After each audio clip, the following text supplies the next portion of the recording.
It's time for Windows Weekly. Paul Thurrott, Mary Jo Foley are here. We got a great show planned for you. We'll talk about the Surface Book. Paul's finally had it. And maybe we'll have some solutions for you. Also, new updates for Windows and a whole lot more. It's Windows Weekly next. Netcasts you love. From people you trust. This is Twit. Bandwidth for Windows Weekly is provided by CacheFly at CacheFly.com. This is Windows Weekly with Paul Thurrott and Mary Jo Foley. Episode 450, recorded Wednesday, January 27th, 2016. Sour Blonde. Windows Weekly is brought to you by Squarespace. Make your business and online store stand out with the only platform that lets you create, manage, and brand your store in a beautiful way. Enter the offer code WINDOWS. You'll get 10% off Squarespace. You should. And by IT Pro TV. Upgrade your brain for 2016.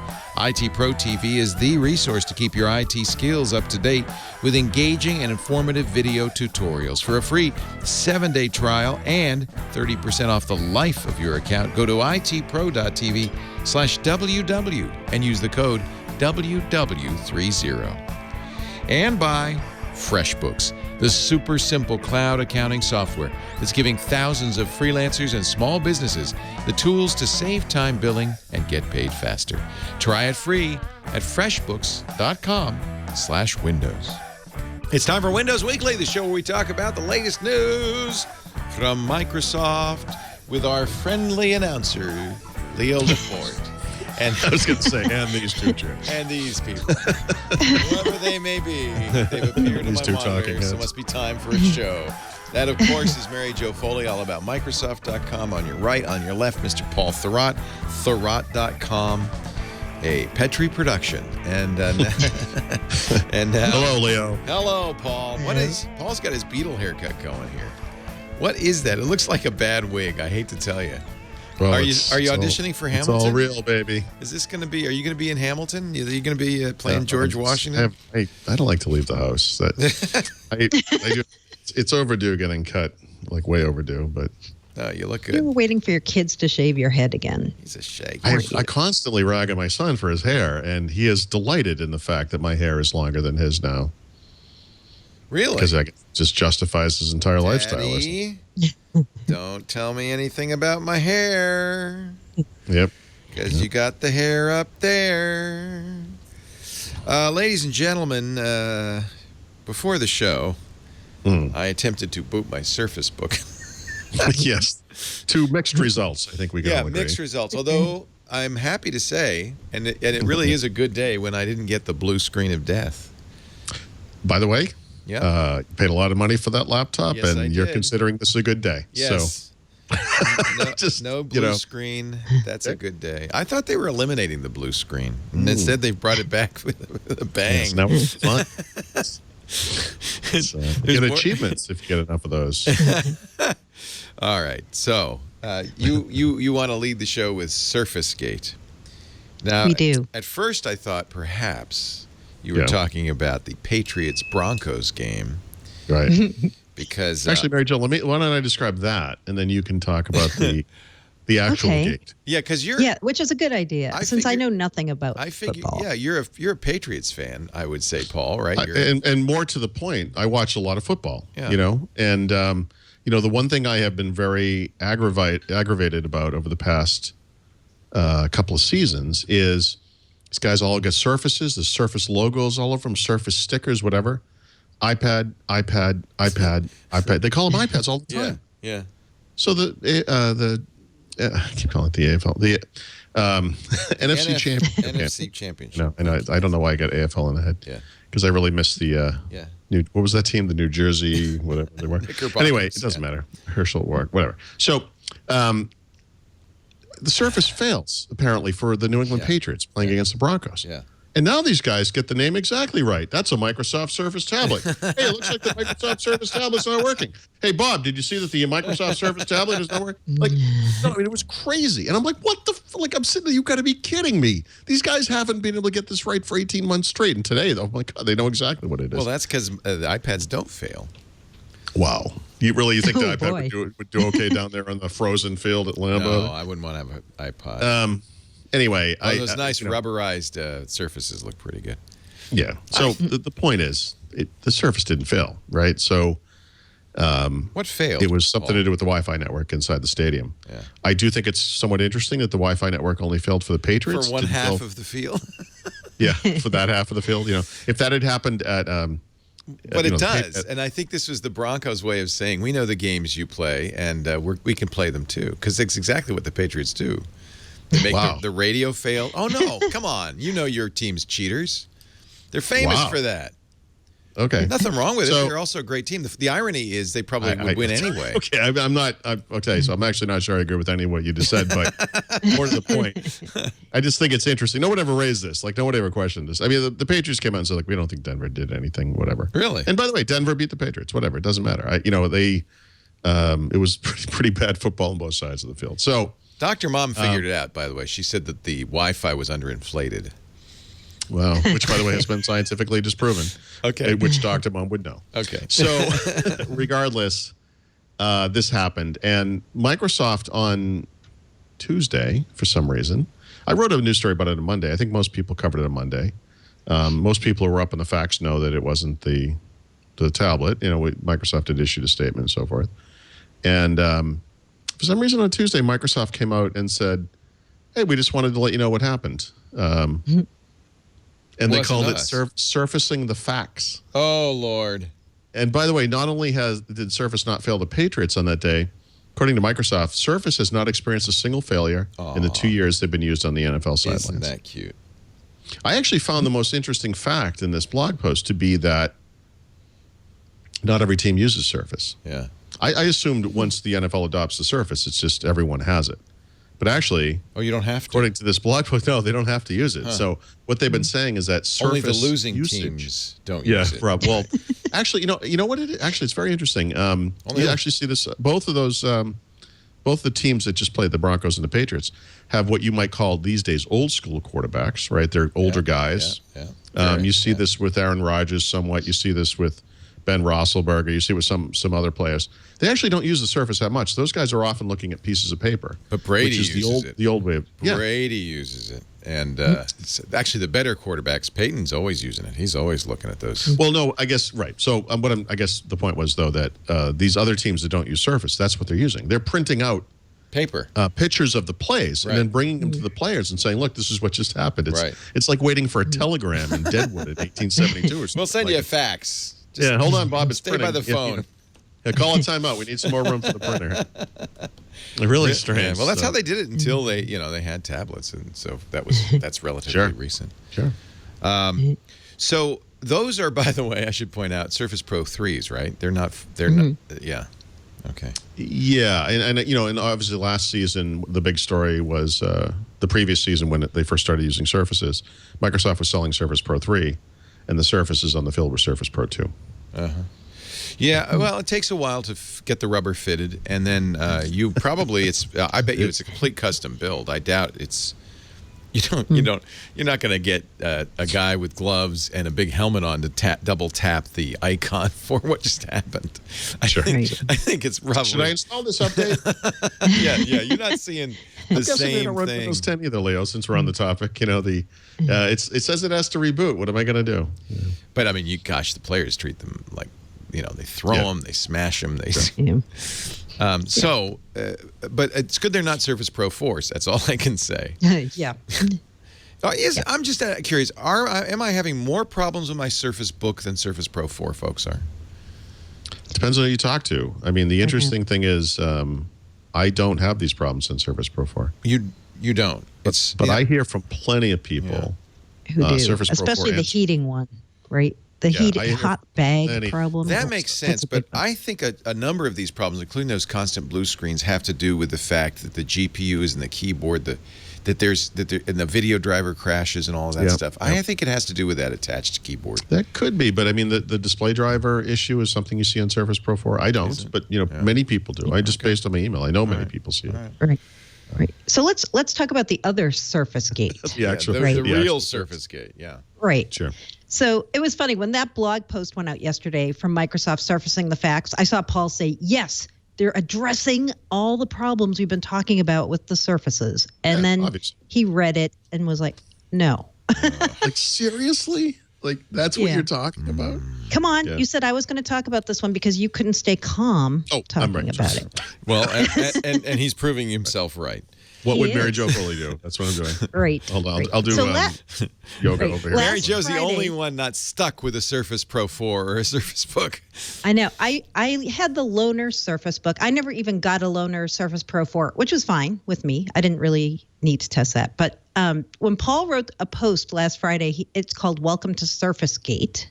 He loved that post, Paul. He was trying to stay calm up to a point, and then he just kind of lost it. And it was all his months of frustration with the many problems that he and some others have had with their Surface Books and their Surface Pro 4s. And there are many issues that people have had. I have to say, on my Surface Book, I've had intermittent problems with the graphics display driver thing, but I never had a blue screen. Never. I had problems unlocking the screen sometime and getting the tablet to separate. But the only time I ever separated the tablet from the base of the Surface Book was just to show people it could be done. I never used it that way.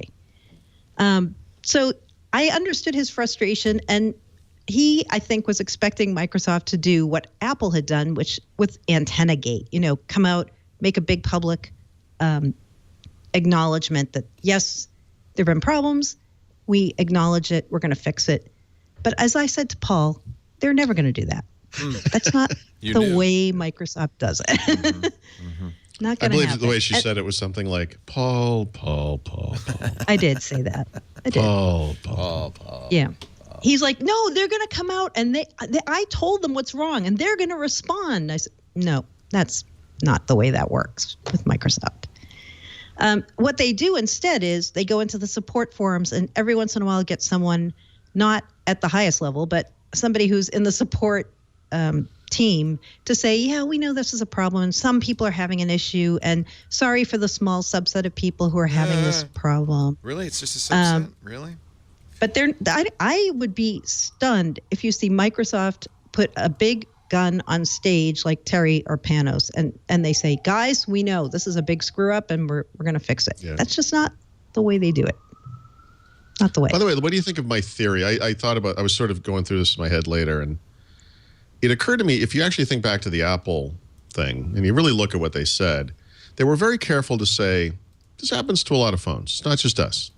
Right. And in other words, deflecting the blame in a big way, because in other words, it's not the fact that we just put the antenna on the outside of the phone and everyone else knows not to do that. And hilarious, but now it doesn't work.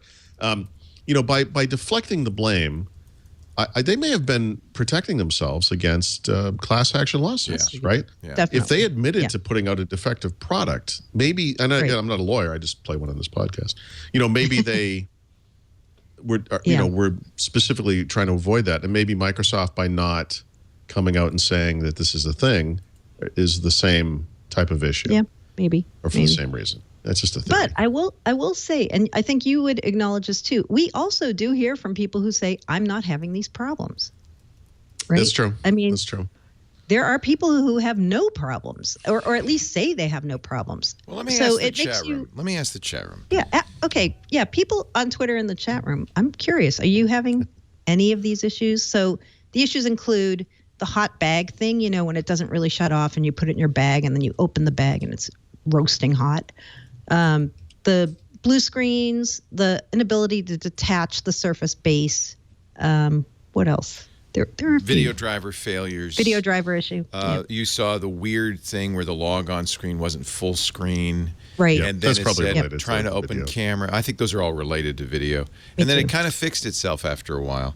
The most common experience I've been having is almost daily blue screens, and it reboots. What it does is say, okay, hold on, we're collecting information, reboots, and then it's fine. Yeah. So it would be somebody with Surface. I'd be very interested. So just type in the chat room, say Surface Pro 4 or Surface 4. Book. Yep. It's Right. It's, by the way, not previous one. Surface Pro 4 or Surface Book, yes or no. And I'm just curious. Maybe I don't know how many people have. I've been testing Surface Pro 4 at night each night this past week, trying to get it to exhibit some of these behaviors. Because I hear from Surface Pro 4 users all the time. There's a guy who just reset his machine, and now it's blue screening and getting those Intel display driver problems. I never see that on Surface Pro 4, so I don't know how to explain that. Yeah. The thing is, I hear from so many people, especially Surface Book. It is just a constant cavalcade of problems. And Plus, but it's a good question. Is it everybody? Is it a Right. majority? Is it a tiny but a vocal minority? Is it just they say podcasters? A small subset.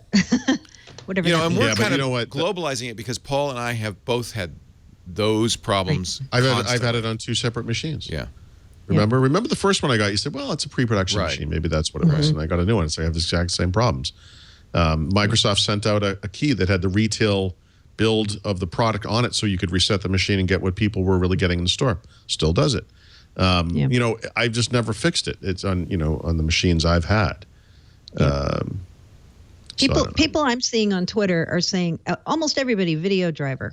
Like that. Yeah. That seems to be like the one culprit there. And I will say this in a very Attenagate kind of way.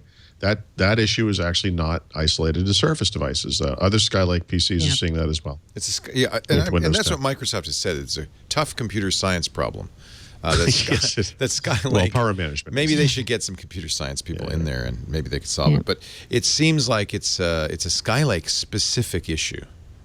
Yep. Now I've got a guy saying I get blue screens daily. Surface Pro 4. Me too. Yeah. Oh, Surface Pro 4. Interesting. And I've reset it twice. Here's somebody saying my whole machine freezes. I had 4 machine freezes yesterday plus video driver. So, okay. The power thing's never been fixed, by the way. It's never been. Yeah, the power thing hasn't been fixed, although some people have used that workaround, right, where they change the setting from... Yep. By the way, I did that. Doesn't solve it.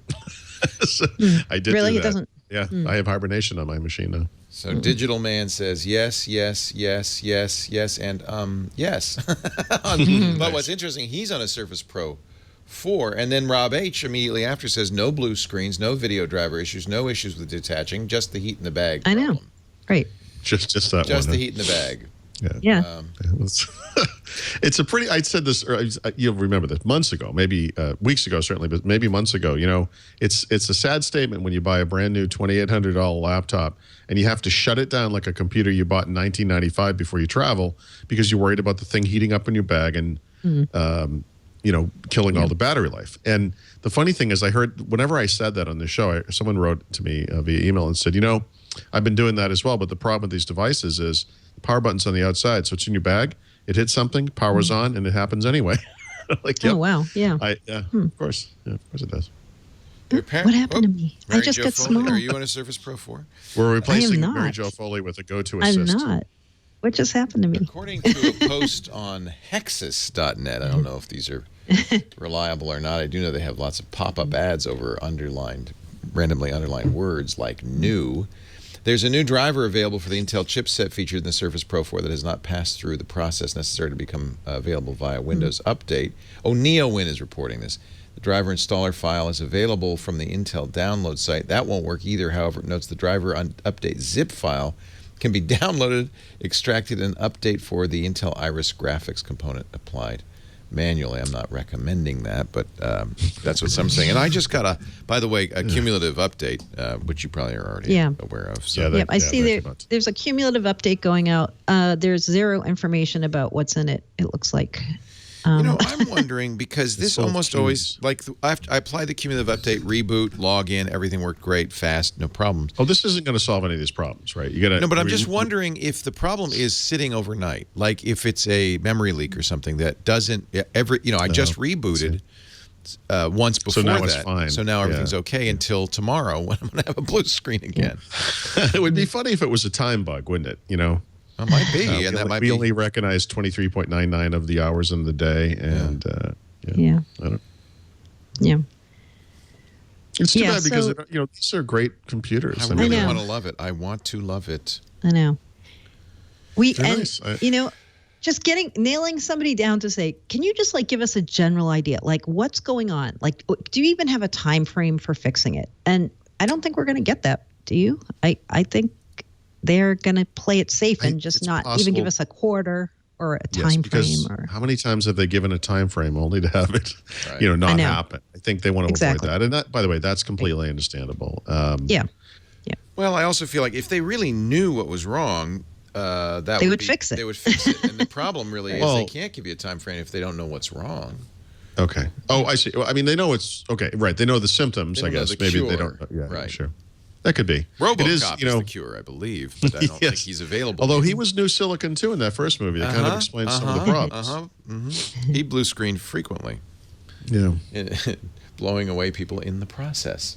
Yeah. It's frustrating. It is. Yeah.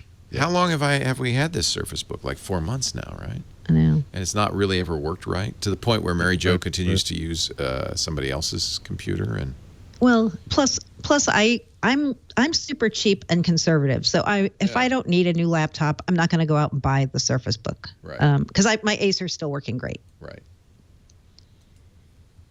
Yeah. So I can't really say it's because of bugs that I didn't go out and buy one, but I just didn't need it. But you can't accuse Paul and me of being impatient here. I mean, 4 months. We've actually I recommended it. I gave it a positive review. I gave it a buy recommendation. We've put up with it. We like so many things about this, including the high-res screen, the 3:2 aspect ratio. Of the and pan. by the way, I want to be really clear about this. They fixed these problems, and I still really believe they will fix them with firmware updates. I will absolutely use this thing every single day. I love this machine.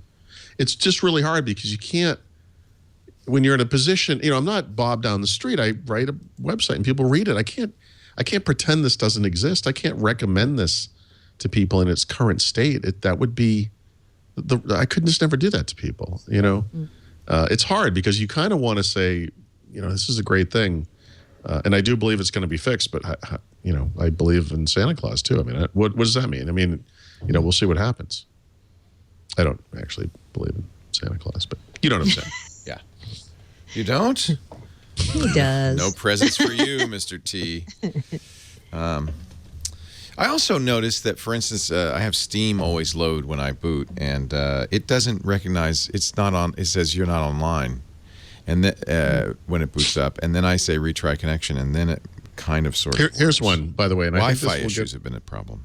This will get recognition from a lot of people listening, regardless of whether they have a Surface or not.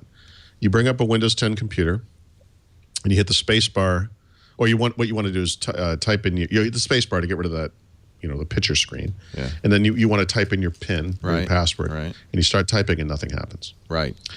And, I should say, and you hit the space bar and nothing happens. Right. And so what you do is you swipe up on the screen. If it's a touch screen, that gets rid of the screen, and then the keyboard starts working. It's really strange. I've had this happen on multiple machines where you can't type right away, but if you use your finger to slide up that screen, then you can type. I had that. That one I did have on the Surface Book. I guarantee you hundreds and hundreds of people have had this. Yep. Is that one fixed? No. No, I still get this. I get this all the time. You still get it. Yeah. I don't know what it is. I don't know what to call it, but I get that one all the time. Yeah. I just forget it. I just swipe up on the screen. But actually it happened. So I'm using this desktop computer, this giant screen thing, and it doesn't have a touch screen. And so this actually happened the other day on this computer, and I went to swipe up and I'm like, wait, now what do I do? And you click the mouse is what you do. So. Yeah. Okay. Don't know. No solution. Do you feel better now, Paul? You get to rant a little more about it. I'm exhausted. I'm just drained. No, no, it's not about me. I mean, I really do wish Microsoft would address this in a more public way and a transparent way. I agree. It's not, look, it's depressing to me. And by the way, it wasn't that many people. When I write something like that, I know I'm going to hear from people like, "Oh, you're such a pessimist. You're such a jerk. You hate Microsoft so much. You love Apple so much. Why don't you read about Apple?" You get all this kind of baloney, feedback. No, don't worry about that. You know what? That's just I know. I get it all the time. I'm used to it. But I sort of write it expecting it and waiting for it. I got to say, honestly, people for the most part, like that, which is great, and I appreciate that. But really, this comes from a place of wanting Microsoft to do the right thing for its customers, who in this case have paid a lot of money for a high-end device, and I think really need to be treated a little bit better. That's all. You know, it's just that's all it is. Yeah. Somebody in the chat room, Flying Roaches, says Microsoft should sign up every Surface user for a free year of Headspace, so they can just exactly. Well, actually that was one of my recommendations, not Headspace, although that's not a bad idea for me either. It's that Microsoft should do right by their customers, should offer them something, Office 365 for a year or OneDrive storage, something like that. Something of value, because people are really losing out on real time and productivity, and there's a cost to that, and aside from the cost of the device itself. Right. Well, gosh, I'm glad, I don't have to use this as my main computer. I would be incredibly frustrated. Well, I would have thrown it across the room. I would have donated it to the NFL by now. Well, imagine traveling with it. It doesn't come on. Yeah. Because although, Paul, did you bring yours with you when we went to London? You did, right? I did, yep. Last year. So I used mine on that trip as my only machine. I didn't bring another machine. And I did too. The only thing I kept having was a display driver issue on that. And otherwise, it was working great for me. I feel like I talked about this with someone there, and I can't remember who it was, but what I remember saying to this, whoever, it might have been you, I don't know. I said something like, I've been waiting every day for this thing to bite me because that's what happens. Yeah. And actually it was fine, but I shut it down. I made sure to shut it down. When you place it in the bag, you try to do it in such a way that the power button is not near the bottom. You can't really help that it's on the side in that position, but try to put it up near the top. You're kind of careful with it and you pay attention to it and all that stuff. But actually, I think it was pretty much fine on that trip. Yeah. Somehow, Right. Weird. Well, that's interesting. Maybe they pushed an update that made it a problem. Oh, this was quite some time ago. I mean, it's been disastrous since then, too. So here's the good news. You could buy one of these. Well, here's the better news. You could buy one with more storage. Even more expensive. Get a terabyte. Listen, if you were like, I'm listening to you guys talk about Surface Book, I am all in, baby. The only thing is, I wish I could get it with 1 terabyte of RAM. I'm here to tell it's a storage. I'm here to tell you, you can do that. How much is 30 terabyte? How much? $3,200. $3,200. 1 terabyte. Yep. Well, okay, that's nice. But if there were only a gold pen, then you'd have it. There is a gold pen. What? Do they have a whole gold computer? Surface said what? Surface does. So say what? Yeah. Mary Jo said what? So, but the computer's not gold, just the pen. Right, just the pen, which is kind of odd. Ugly.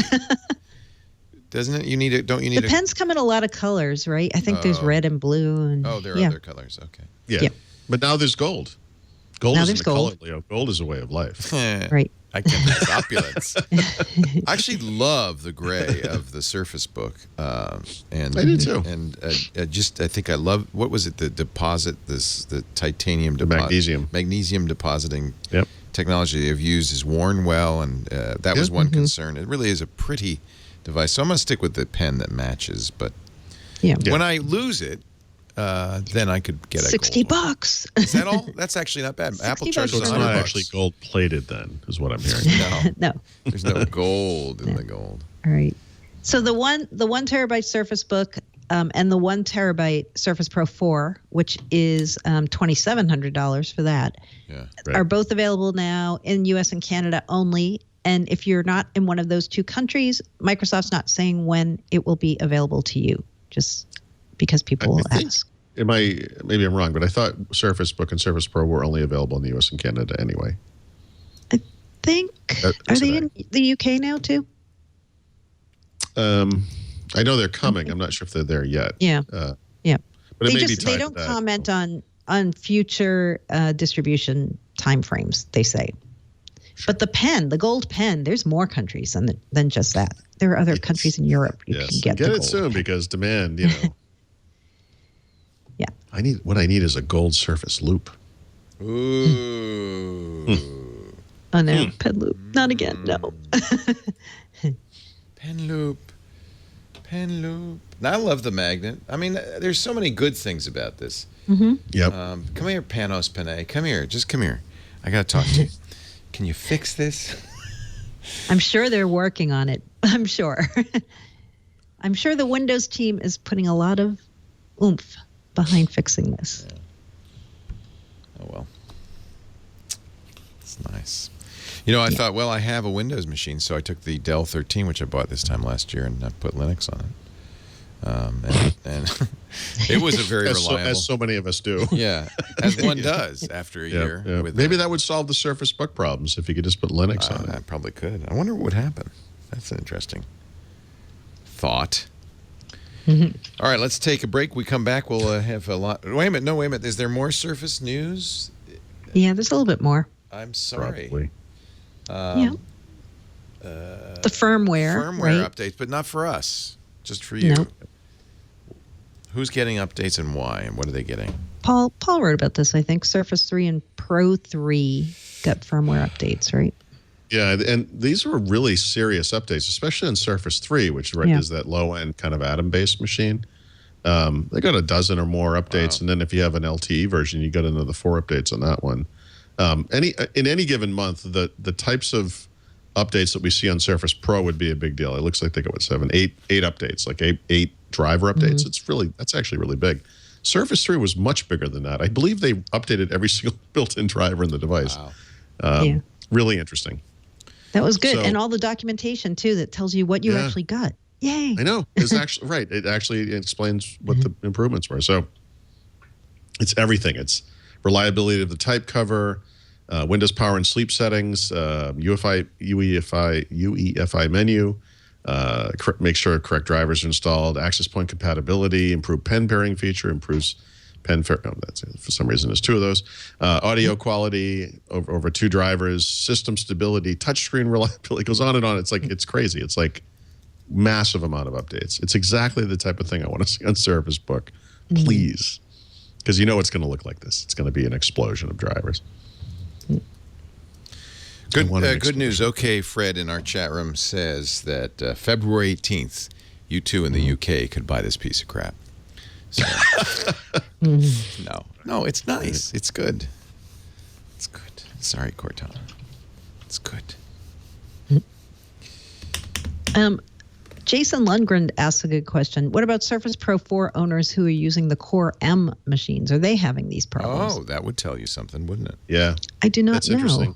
Yeah, I don't know. I'm not sure that I've heard from anyone specifically on the Core M version. That would be telling. Although the Core M is still Swan Lake. Still Skylake. Swamp Lake. Swamp Lake. Still Skylake, right? It's just a Core M Skylake. So I don't know if... Yeah, it's hard to know what that even means if those chips of the same generation are in fact architecturally similar and share the same benefits and problems. I don't know. Yeah, I'm not really sure. Yeah. Web0237 in the chat room says the cumulative update today improved my Lenovo ThinkPad trackpad performance. Now it works fine. Good. Yep. Good. It seems faster. Somebody says, yeah, it seems faster. My car seems faster after getting it washed, too. So. Yeah, when I get gas, my car's definitely faster. You can tell, can't you? Yeah. Mr. Steve 007 says the most recent update for Surface Pro 3 really boosted my 5 gigahertz Wi-Fi throughput. Those are the order of the kinds of things you would expect from firmware updates and definitely. Yeah. Insiders are getting 14,251. Did you get that one? Yeah, we'll get to that. That's one that just came. It's coming in a moment. All right. Mm-hmm. All right. And we wanted to throw in a reminder on the power cords because we talked about it on the last show. If you have a Surface Pro 2 or Pro 3, Microsoft's doing a voluntary power cord recall due to possible overheating. And last week when we talked about it on the show, the page wasn't up yet for people to actually register to exchange the cord, but now it is. How to find this page easily? I think you can just look for Surface Power Cord Recall, and you're going to find the URL for this. It is a long URL, isn't it? It is. So here's what's goofy about this. This is not the exact cord, but this is a cord for the the Surface dock, right? The new Surface dock. So, but this is the part of the cord we're talking about. Is this thing? It's not the brick with the long wire that goes to the device. The interesting thing is this power cord is for 3 generations of Surface Pro. It hasn't actually changed. Like if you look at the one that comes with Surface Pro 4, Surface Book, the dock over here, this is basically the same cord. And someone asked me, well, what if I bought a Surface Pro 3 dock before July of last year, which is the cutoff for these things? I mean, wouldn't that thing need to be replaced because of a heat problem? And the answer is, yeah, maybe. But I mean, they haven't specifically said anything like that. So it's kind of, although actually maybe that particular dock has a different cord. I don't even remember. But, you know, it's hard to see. It must have the same cord. He asked me about it. But it's kind of interesting that there's this cutoff. And so like what changed in July 2015 that means that the newer ones don't have this problem? If you look at them, they're physically identical. Like, so what changed? I don't know. And how do they know? Well, maybe on that site it will tell you. I haven't looked at any of mine to see whether I should send mine in. I suspect I have to. It's kind of interesting. Anyway, you should just go to that site, like Mary Jo said, and figure out what you have to do, and they'll send you a new cable. And a nice woman in a yellow Microsoft Store T-shirt. And actually, that one says, that says March on that site. What? Scroll down a little bit. That said March, not July. I thought it was July. I think it's March for certain models and July for the other one. For the most recall applies to AC power cords for Surface Pro, Surface Pro 2, and Surface Pro 3 devices sold before March 15th, That's a different 2015. date. In the U.S., that's what it is. Does not apply to devices sold after March 15th, 2015. Yeah, I think the original date that we heard for it was for the UK because they got those machines later. Oh. And it does say power supplies for the docking station are not included. Yep. Mm-hmm. So why? I believe they're the same cords. Like, I don't understand what. Okay. I don't know. That's like not this. By the way, circling that might not have been such a good way to try to demonstrate which one not to send it. This I see what they're doing. This thing. Yeah. This thing. This thing, not that thing. Not that thing. This thing. Yeah. It's funny. This is really. Do not send your brick. We do not want your brick. They're handling this with the usual aplomb. They're going to be getting bricks in the mail. Yeah. Well, you know they are. And by the way, Microsoft will send packaging or something, and it won't be enough for the brick, so it'll be all like taped up and everything, so the brick can fit in it. People don't follow instructions. We sent, we have a new Twit newsletter, twit.tv/newsletter, and it's through MailChimp, and MailChimp does it in kind of the modern way. When you sign up, they send you an email, and they say, click this link to subscribe. And then you click the link and you subscribe. We have, however, received many, many hundreds of emails saying, yes, please, like reply, yes, please subscribe me. The best one is when people go to sign up and then they get that confirmation and they write back and they're like, I don't know why you're sending me spam. Yeah, stop sending me spam. Clearly something has changed at your site. Yeah. It's like, yikes. Well, it is possible, and this is why we do the double opt-in, which we should do, and everyone should do, because people sign you up for newsletters. I can't tell you how many people have thought it would be ha-ha funny to sign me up for, fishing supplies and all sorts of stuff. So Sure. Yeah. Sure. And I mean that with an F, not a PH. Let's take a break. When we come back, more from Paul and Mary Jo. We'll talk to Windows 10 users, Cortana news, beer, and more. But first, a word from our sponsor, our fabulous sponsor at Squarespace. Squarespace.com. It's the place to make your next website. I love the cover page feature. You know that I used it on my site, leoville.com, and I've been very happy with it.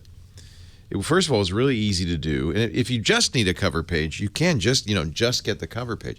I opted for the full kit and caboodle, which is actually very affordable. And what's nice is you're starting with a template that is designed by the best engineers and designers in the world. Squarespace has the best people.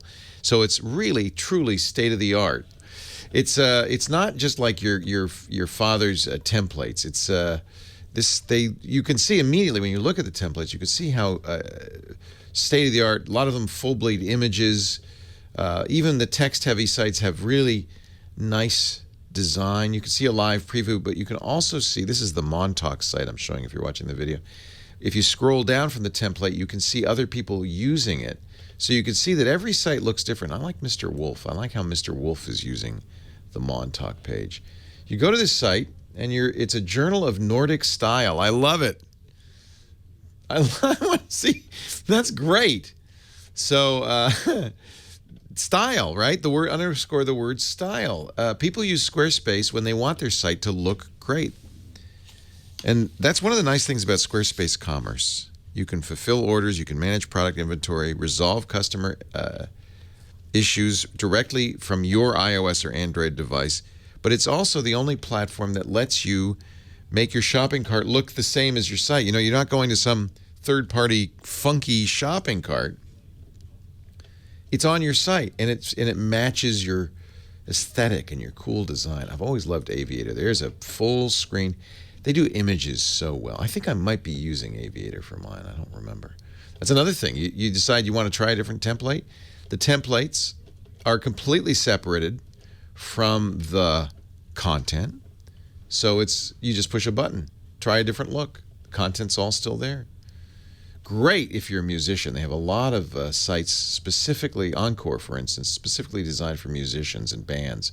So you can have, CD sales. You can have your concert dates. All of this is facilitated. It's so easy. Here's music. You can listen to their music. Here's video that you can watch. I mean, just really, the best sites. And it's hosting too, right? So your hosting is the best. It never goes down. So that's one of the things I love about Squarespace. We can send thousands of people. We always know. In fact, it's a joke here on the show. We always know when somebody's not running on Squarespace because we send people to the site and the site goes plomp. Should have used Squarespace. You should use Squarespace. Go to squarespace.com. Try it free today.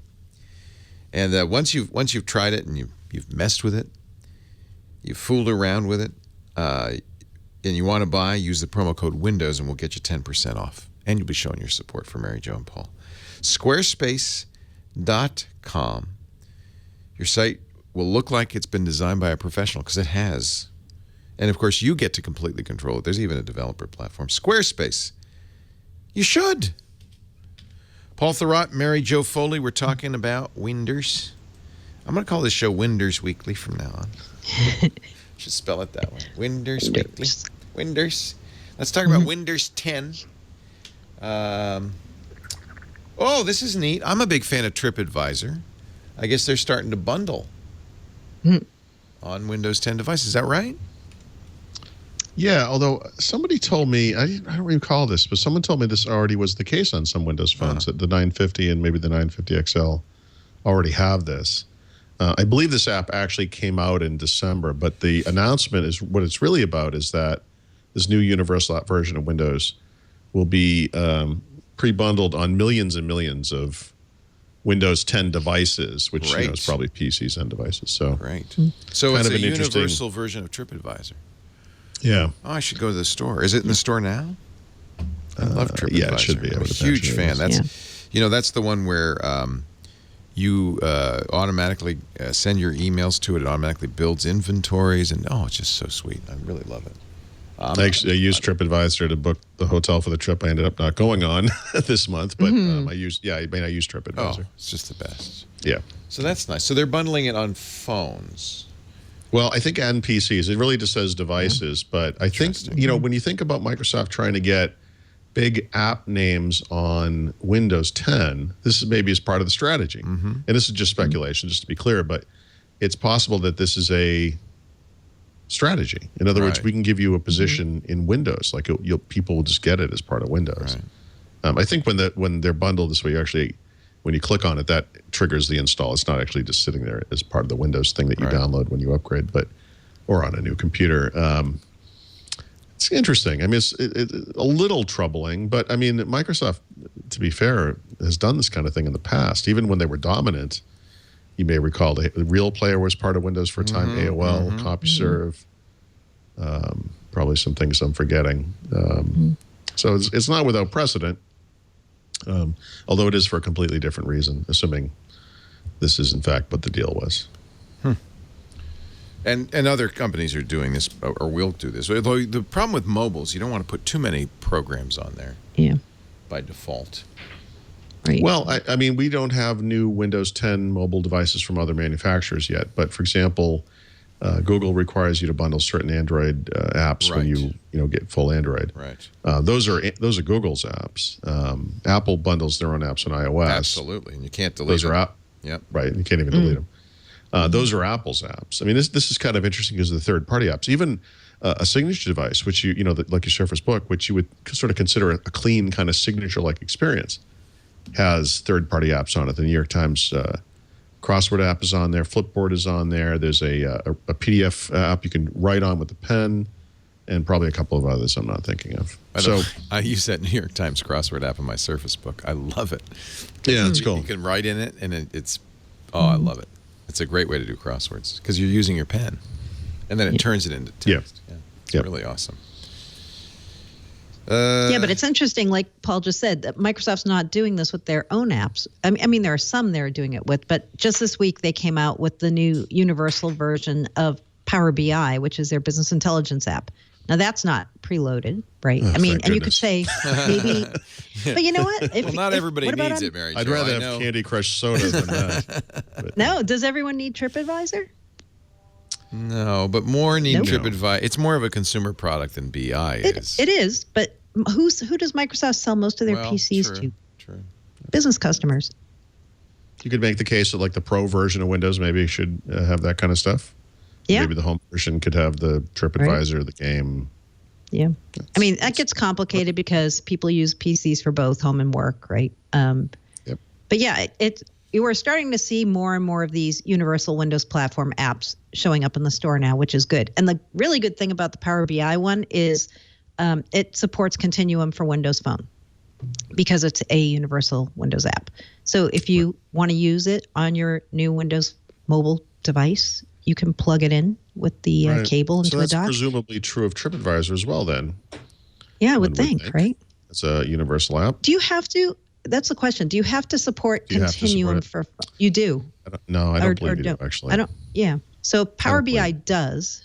I know, but I don't know if it's a requirement to support it. I could be wrong. Someone will let us know in 10 seconds if I am. They're really Yes, they good will. at that. But I don't believe you have to support Continuum. Yeah. But I could be wrong. So it's the blank Hawley tariff act of 1930. I'm sorry. I was just doing a crossword. The greatest non sequitur in the entire history of the broadcast. And this is one thing where I do release the tablet for this because it's just it's like you're doing a nice crossword puzzle. And yeah, that's cool. Oh, I love it.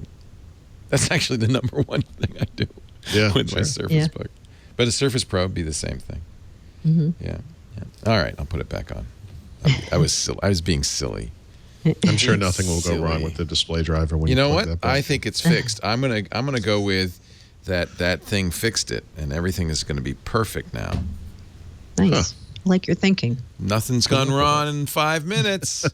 It's pretty encouraging. 5 minutes since the last Surface Book reboot. Yeah, pretty encouraging. I'm just saying.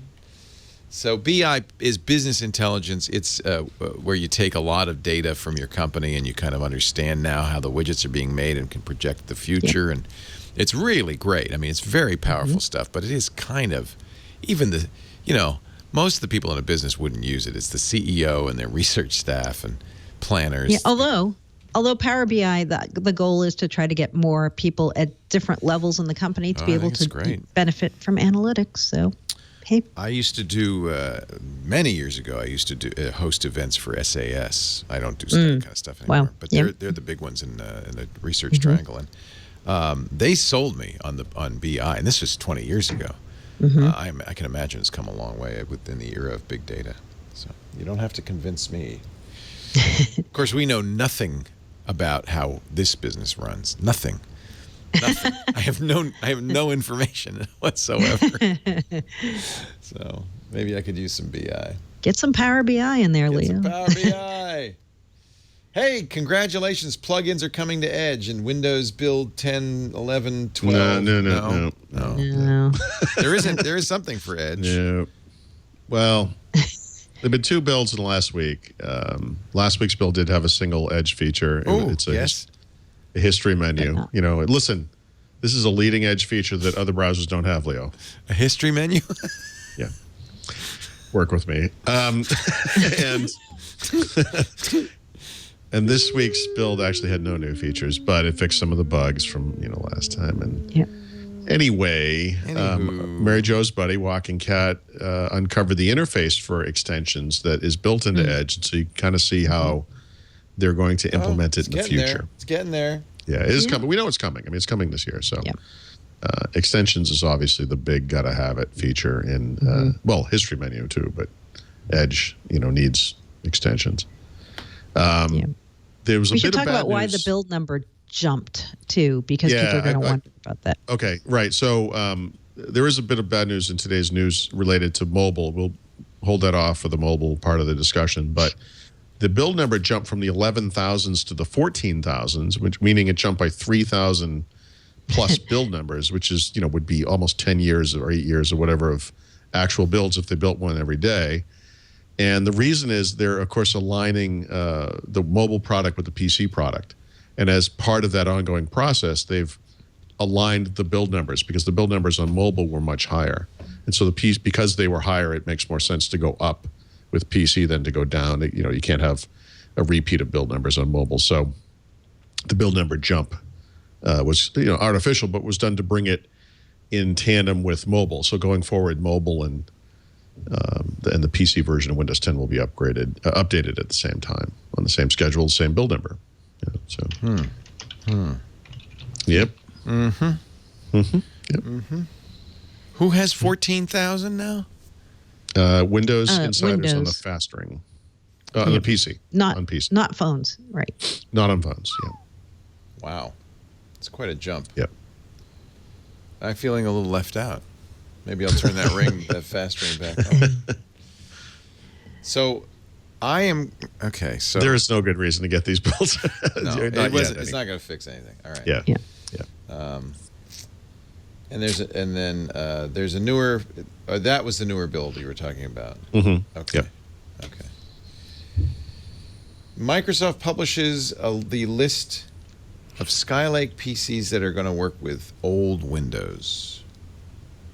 And it's not so bad, right? I mean, this is actually probably good news. By the way, I'm glad, Paul, that your site is a Google contributor supporting site, because now instead of ads, I get kitty cats. Yeah. Look there's kitty cats all over. Aww. Yeah, ceiling cat. Nice. Actually, it's a sad state on the online publishing world that is in fact actual ads. Oh no, really? Oh, I thought it was Google Contributor. No, those are not ads.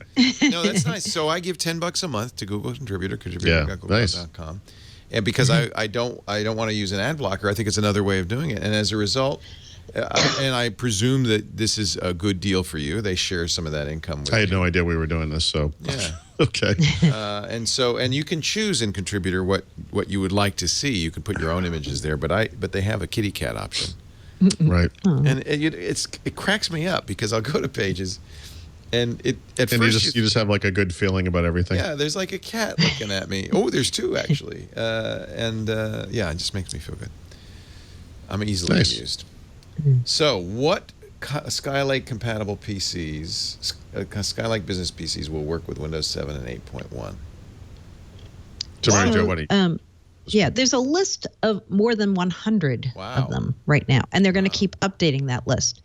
There's systems on there from Dell, HP, Lenovo, and NEC, which makes a lot of sense because a lot of those companies are heavy on the business PC side, and that's who this is mostly about. Remember, this is for people who buy new hardware running Skylake, who need for some reason to downgrade to Windows 10 to Windows 7 and want to run Windows 7 on the new machine.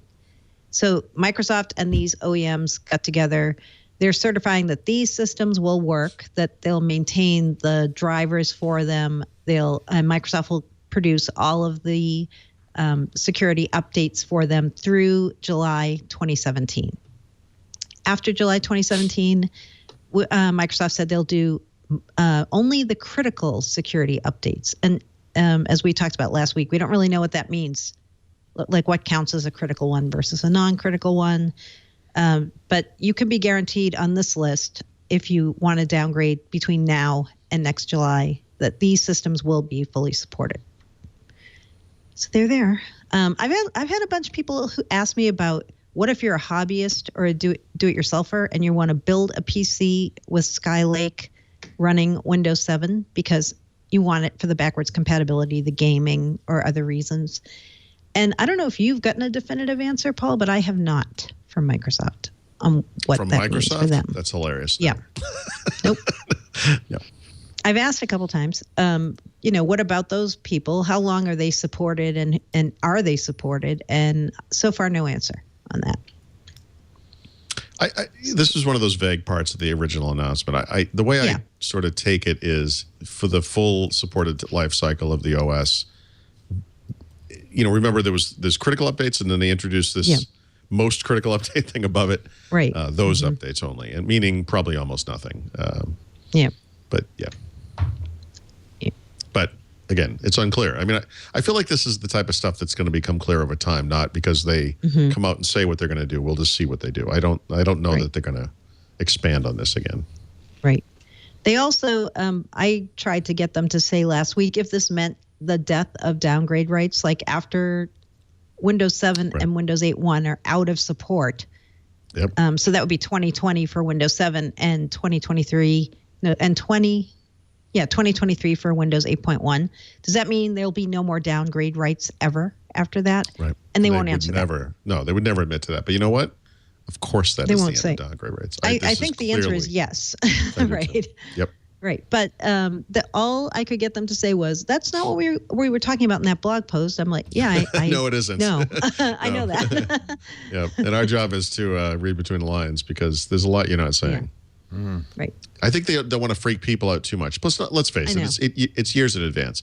What they're hoping to be able to point back to is, look, we've had 4 years where everything has gone great. Don't worry, it's going to work, And by the way, I'm not saying that's going to happen. I'm just saying I think that's their hope, is that they'll be able to do this and say, look, we've proven we can do this. It's going to work fine. The needs that you had back in the 1990s, the 2000s no longer apply. This is the way forward, yada, yada. I think we're it's so far in the future, we don't have to worry about it. But I agree. I think this is the beginning of the end, yeah. And it's funny. I was thinking this the other day. When Microsoft first talked about Windows 10 being a service and Windows 10 being the last version of Windows, we should have been thinking then, like, what does that mean for downgrade? Yeah, I know. Right. I never did. I didn't either. Yeah. Yep. But now we're thinking about it, people, and we don't know the answer. The definitive answer. We think we know the answer. When you think it through logically. Yeah. Yep. Well, I think it's time to get on to the biggest news of the week. Oh, my God. I'm so excited.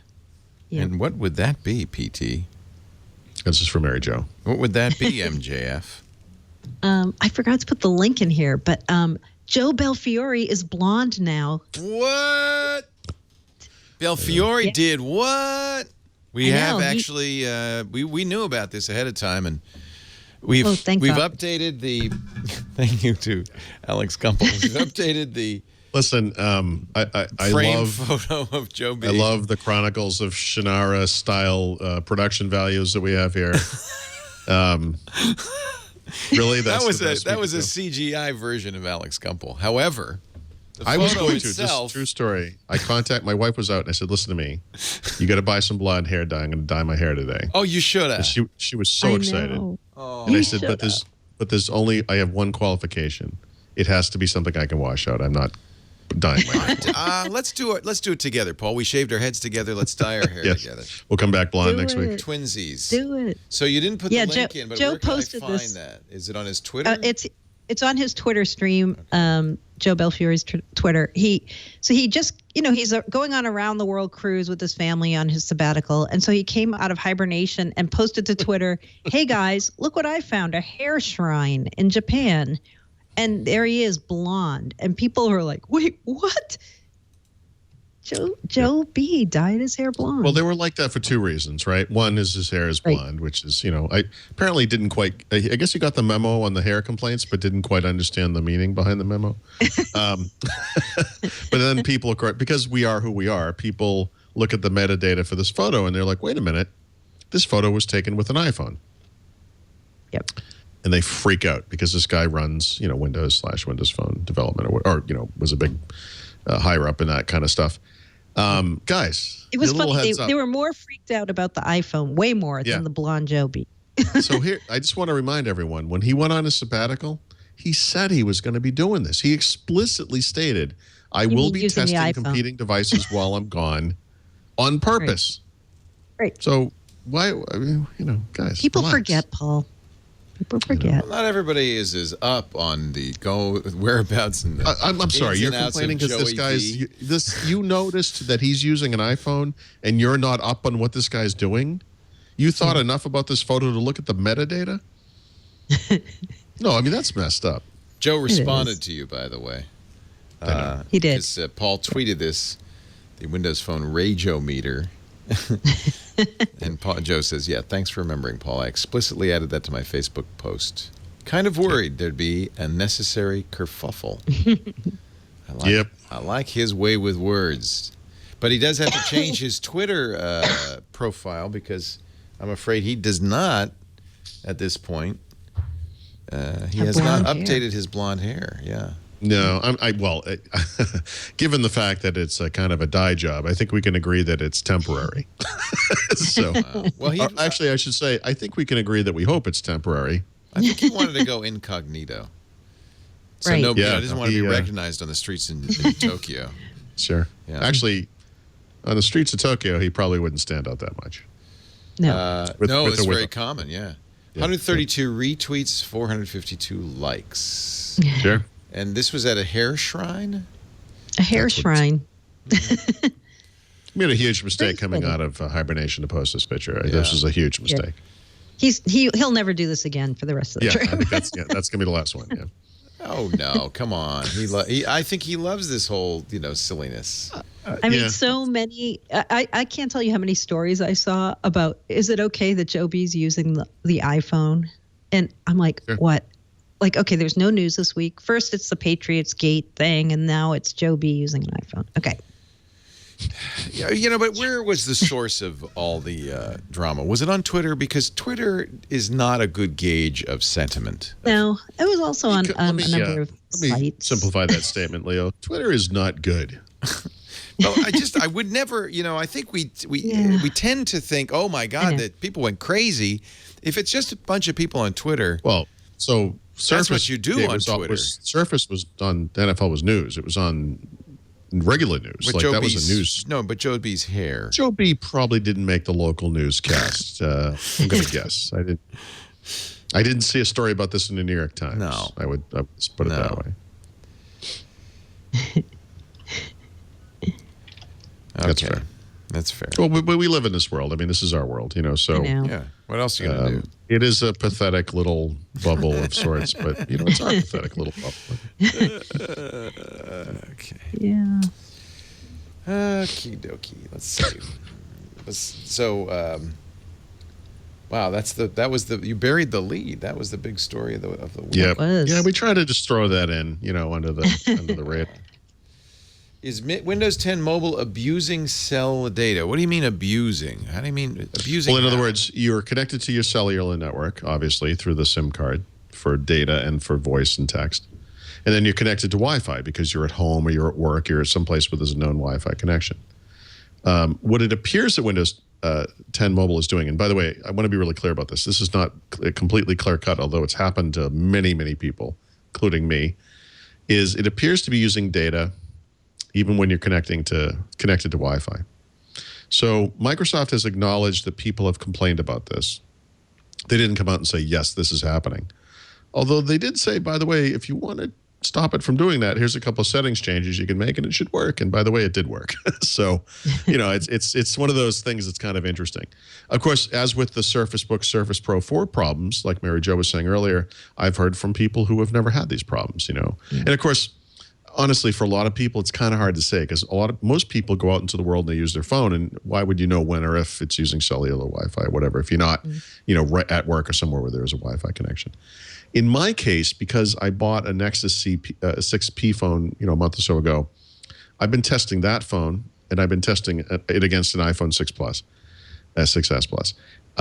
My Windows Phone has not left the house for the month of January. And yet, when I look at the data I keep wanting to call it data sense, but data usage, as they call it now, Windows 10 Mobile. I have used 600 and almost 700 megabytes of data on that device, which I can confirm by going to the AT&T website, looking at each of the, because it's on one of my SIMs, and I can see it, and it knows what kind of phone it is, and there it is. It says I've used almost a gigabyte of like data. Now, for me, that's no problem. I have a lot of data. It's not an issue, but I have heard from people, multiple people, who have gone over their limit of data for this because of this bug, and they get charged extra, they get turned off, whatever it might be, depending on where they live. So if you are using Windows 10 Mobile. Does this only happen to insiders, or is this happening to anyone using Windows 10 Mobile? It's not just insiders. Yeah. But it's insiders plus people who are using the final version on the new phone. That's exactly right. Yeah, it's everyone. Yeah. Okay. I should say it could happen regardless of which version you're using. I'm not saying it's everyone. I said, I've heard from people like, this has not happened to me. I don't know what to tell you. In my article, I have the advice that Microsoft gave for helping fix it. I provide actual steps to make it happen. But what it boils down to is turning off automatic backups for apps, either across the board or for individual apps. You can see how much each one uses. And also to turn off message sync in the messaging app, which does syncing between devices. Syncing between devices is actually kind of a cool thing, especially if you're using Windows 10 on the desktop and Windows 10 on the on the phone, or if somehow if you had multiple mobile devices, I suppose. But we are sort of in early days with this stuff. It kind of makes sense just to turn this off. Just looking at this thing to see if did this just start happening? I mean, did this happen right? I don't know. Before? So I wouldn't have known. So in December, I used the Lumia 950 out in the world. So there's no way for me to look at it and say, it happened then. But I know for a fact it happened in January because of the way I've been using the device.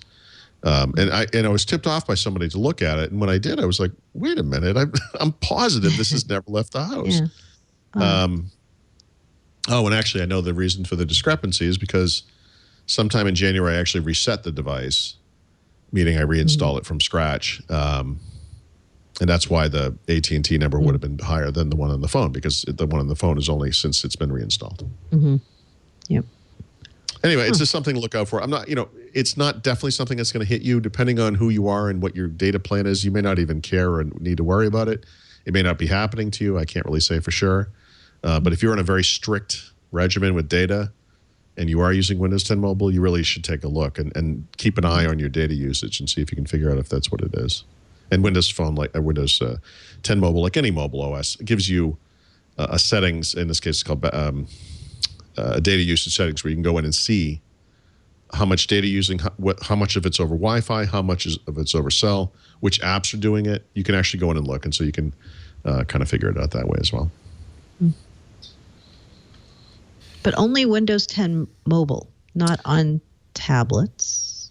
I don't know. I'm only sure. Because there's some tablets.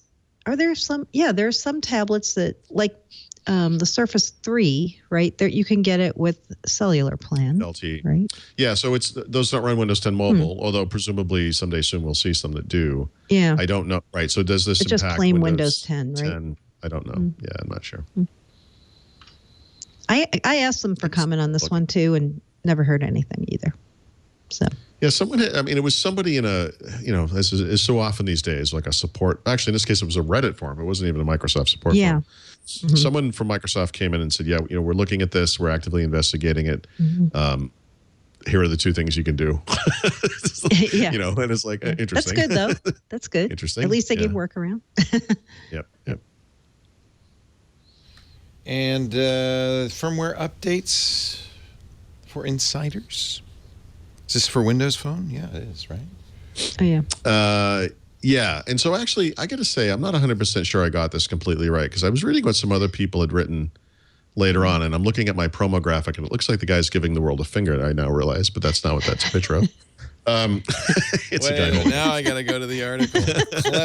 Clever promotional. Yeah, he is. Screw you, iPhone users. The hell with you. But the cat doesn't care. So Microsoft has been rumored for months to be bringing firmware updates to Windows Insider. This has to happen. It has to happen. If you think about how Windows Phone was updated in the past, There were three things that needed to happen. The OS would get updated. The phone maker could optionally supply a set of firmware updates that would be tied to that OS release. And in the case of most Windows phones, Nokia, they always did. Remember, they had those color, themed firmware update names, going through over a couple of years. And then, of course, your mobile operator could, add their own baloney to it, and that's how it got out to your phone. So with Microsoft now doing the Lumias, of course, they are also making firmware updates that rely on certain Windows 10 mobile features that are only in newer builds of Windows 10 Mobile. And so it makes sense that you as a user who are testing new OS versions would also be able to test new firmware versions, because these things are so tightly linked. And not to mention the fact that this is the missing piece of the puzzle, that if you can get new versions of the OS, new versions of firmware through Windows Insider, you as an enthusiastic user of Windows phones would probably want to do this, because this is a way to bypass carriers and actually get the stuff on your phone. So it's kind of a cool thing. It's a great idea. We're looking forward to this for a long time. Now, I sort of took this to Mike. Are you okay?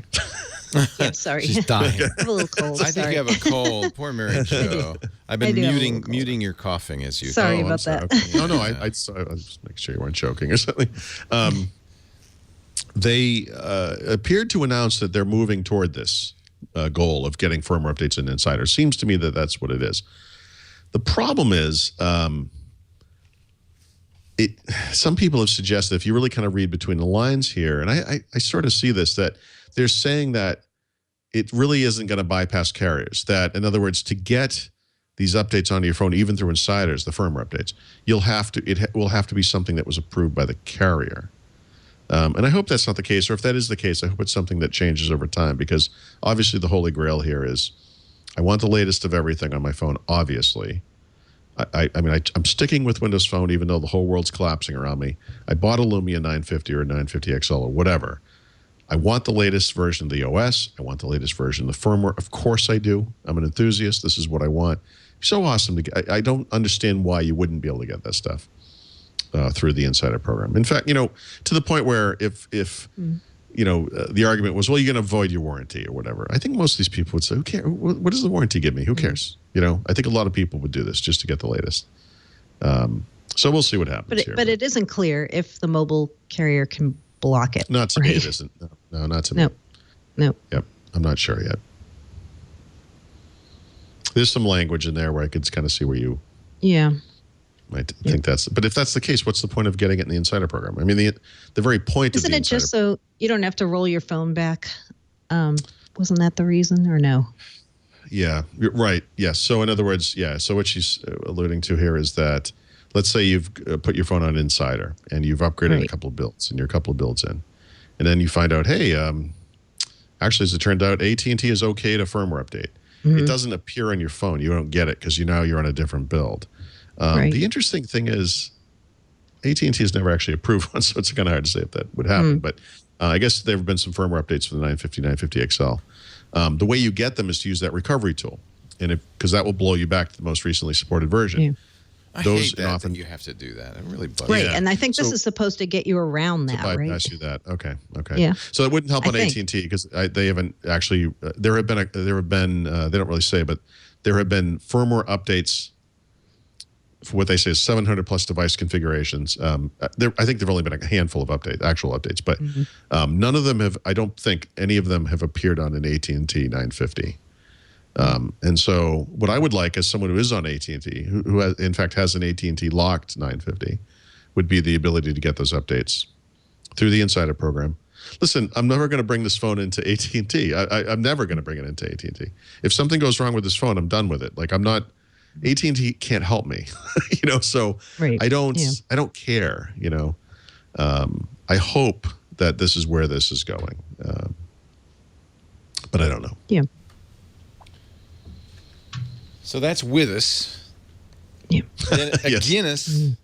Bad news, what is the against bad news for Windows 10 mobile users, it says. Oh, right. So this is the shoe dropping on the other side of that announcement today about the new build of 14,000, whatever it was. Way down the end of this post, there's some interesting stuff about mobile.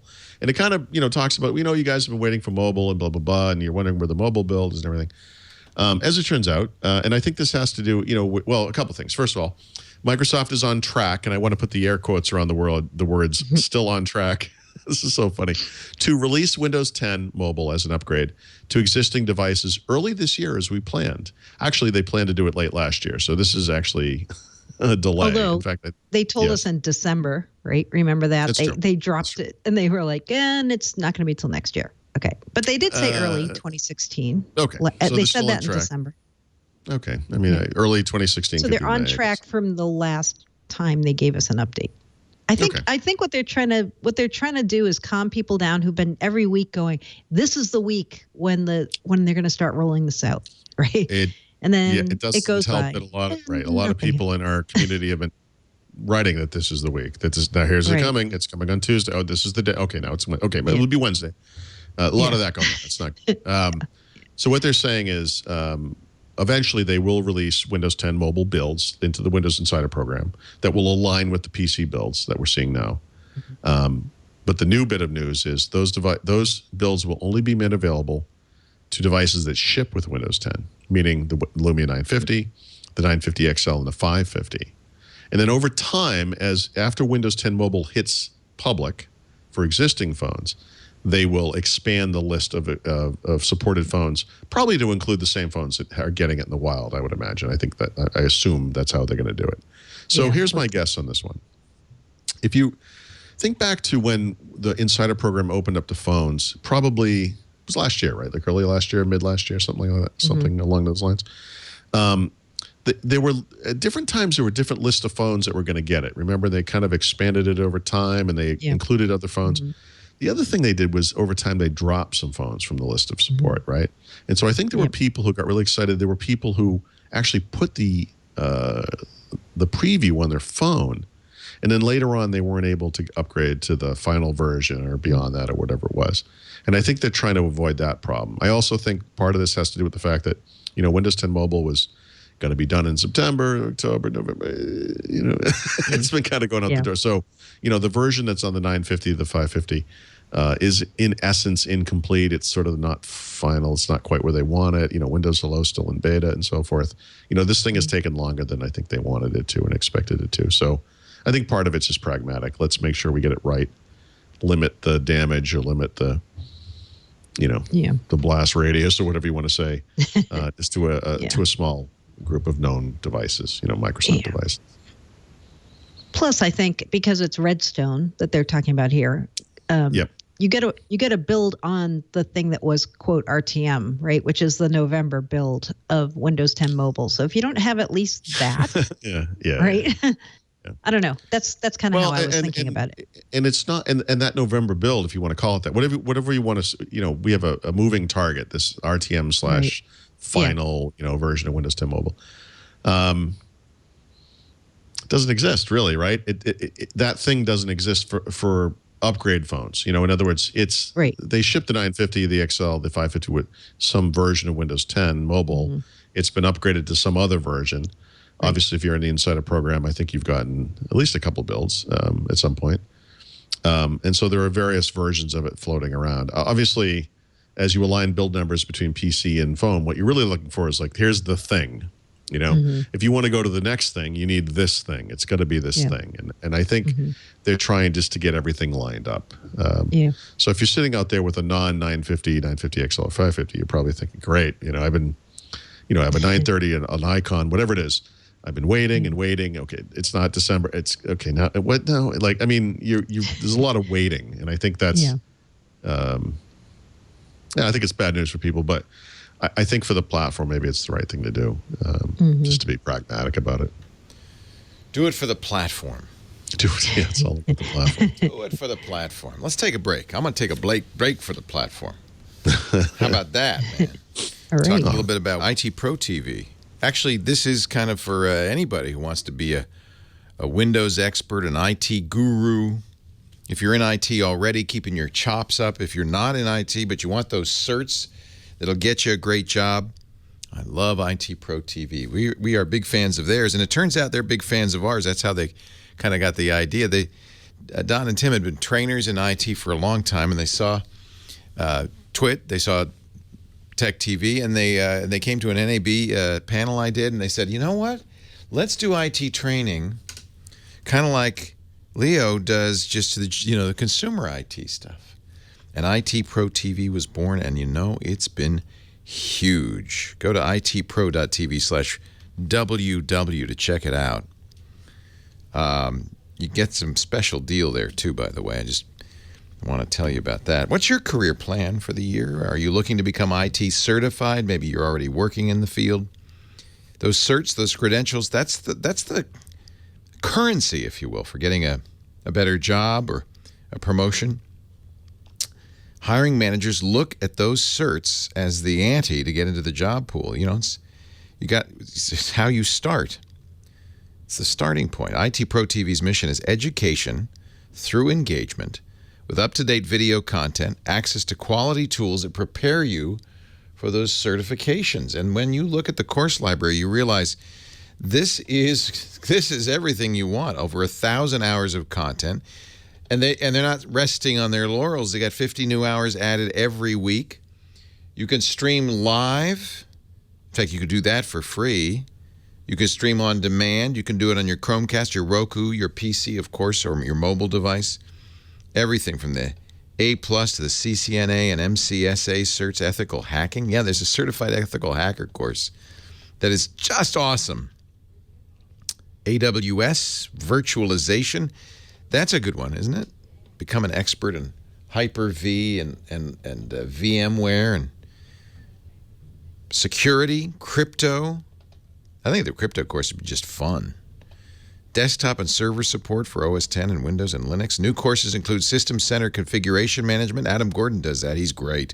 Azure SQL, Azure Virtual Machine, MCSA Office 365. This is great stuff. Great stuff. And you get other things, too, with your low monthly subscription price. You get everything for one flat rate. There is a no-hassle cancellation policy because once you get the perfect job, you may not need to keep watching, although I suspect many of you will. You get the 100-plus step-by-step virtual machine labs. You get the Transcender practice exams. That's worth $109 by itself. It works with a book or a technical degree program, but here's the beauty of it. For much less than you'd spend just for the books, let alone the school, you get great training that's engaging, fun, but you learn. You can watch live while they're on the air. In fact, you can do that for free with their basic plan if you just want to get your feet wet. But you can, so they've got 2 studios running, and this is outrageous. Studio 1, they're doing CompTIA Security Plus right now. They start, it's like 9:30 to 5 Eastern Time, Monday through Friday. In Studio 2 right now, they're doing Microsoft Excel 2016. You get 2 channels. It's a matter of time before they're a network. They got, they got 20 things running at once. Check it out. And by the way, when you go to itpro.tv/WW, you're going to get a 30% discount. See, subscription is normally $57 a month or $570 a year. But when you use the offer code DUBDUB30, you'll try it free for 7 days and get 30% off your account. That brings it down to $40 a month. Or if you subscribe for a year, and it's good if you do because then you can download stuff and watch offline. There's a lot of benefits to that. $3.99 for the entire year. And that's not just for a year or the first month or whatever. That's forever. That's your new price because you use the offer code DUBDUB30. itpro.tv/WW and use the code WW30 for a free 7 days and save 30% off. And did we mention Rodolfo? I think we did last time. He became, an IT pro by watching IT Pro TV thanks to us. He heard about it on the show. It just took him a few months with subscription. He had the skills and certs needed to land a new job as a sysadmin at a better company. He doubled his pay. Just one of many, many success stories I hear all the time. It's a great program. itpro.tv. Offer code is WW30 for 30% off. Paul Thurrott, Mary Jo Foley. We're talking Windows Weekly. We're not the only thing talking. Cortana's talking. I wonder how the uptake is with Cortana on iOS. I wonder, and it's Android too. Let's ask her. Hey Cortana, how do the iPhone guys like you? How's Joe using you? What's Joe B think of What's you? Joe B? You got to think that Joe B's using all the Microsoft products even if he's using an iPhone. Mm-hmm. You would think. Yeah. I don't know. I mean, maybe he might be using the alternatives on purpose. Yeah. Just to see. Yeah, true. Yeah. True. So what's the Cortana news? She's getting smarter? Yeah, she's getting smarter. Microsoft's adding this feature to Cortana, and it's going to start out being available for Windows insiders first, where she'll be able to proactively notify you of events that are in your calendar and your email. So obviously you're going to have to opt in. Oh, well, actually, I shouldn't say obviously.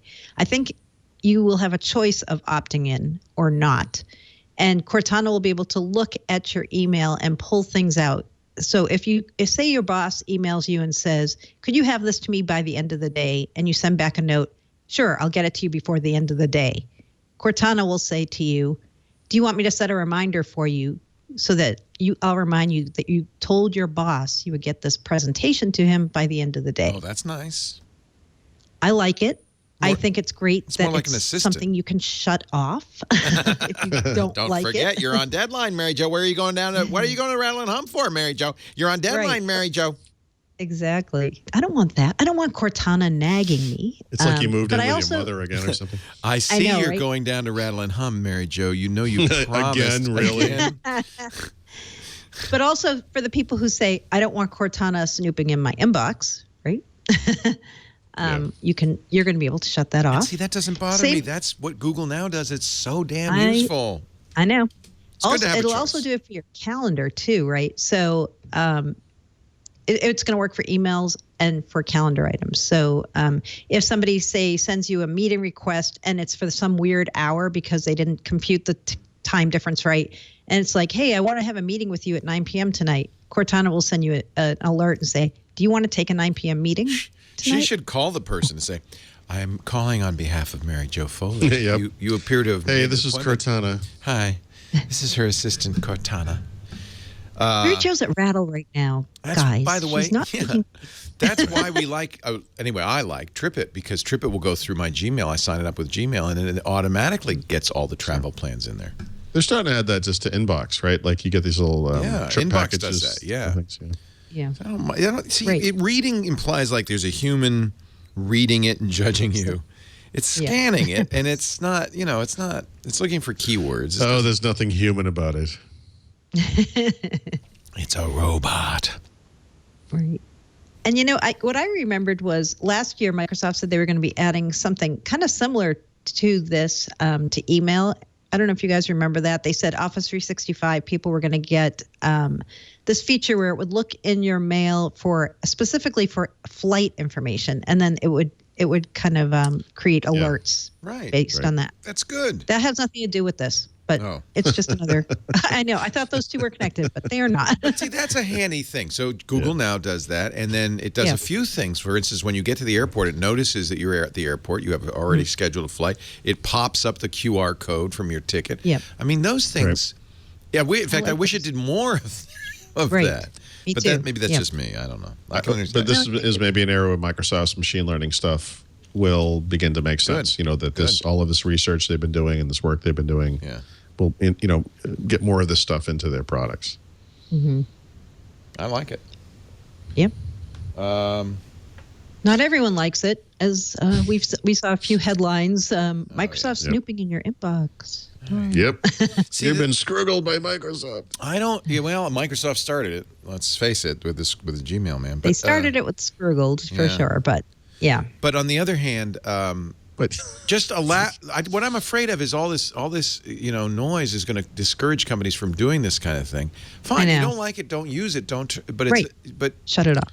Some of us want this. Listen, I'm not going to sit here and take criticisms about Mark Penn any longer. Listen, both of you. He's a good man. Scruggled was God's work. I'm tired of this.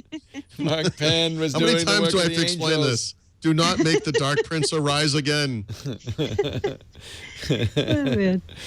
Oh, Paul. What about Steve Gibson? What would he think? Oh, he of these? hates this stuff. I'm sure he hates it. But he is smart enough not to say, "Oh, it should never be allowed." He just says, "I recommend you don't turn it on or turn it off." And the only reason he rejects Windows 10 is because he believes you can't turn it off.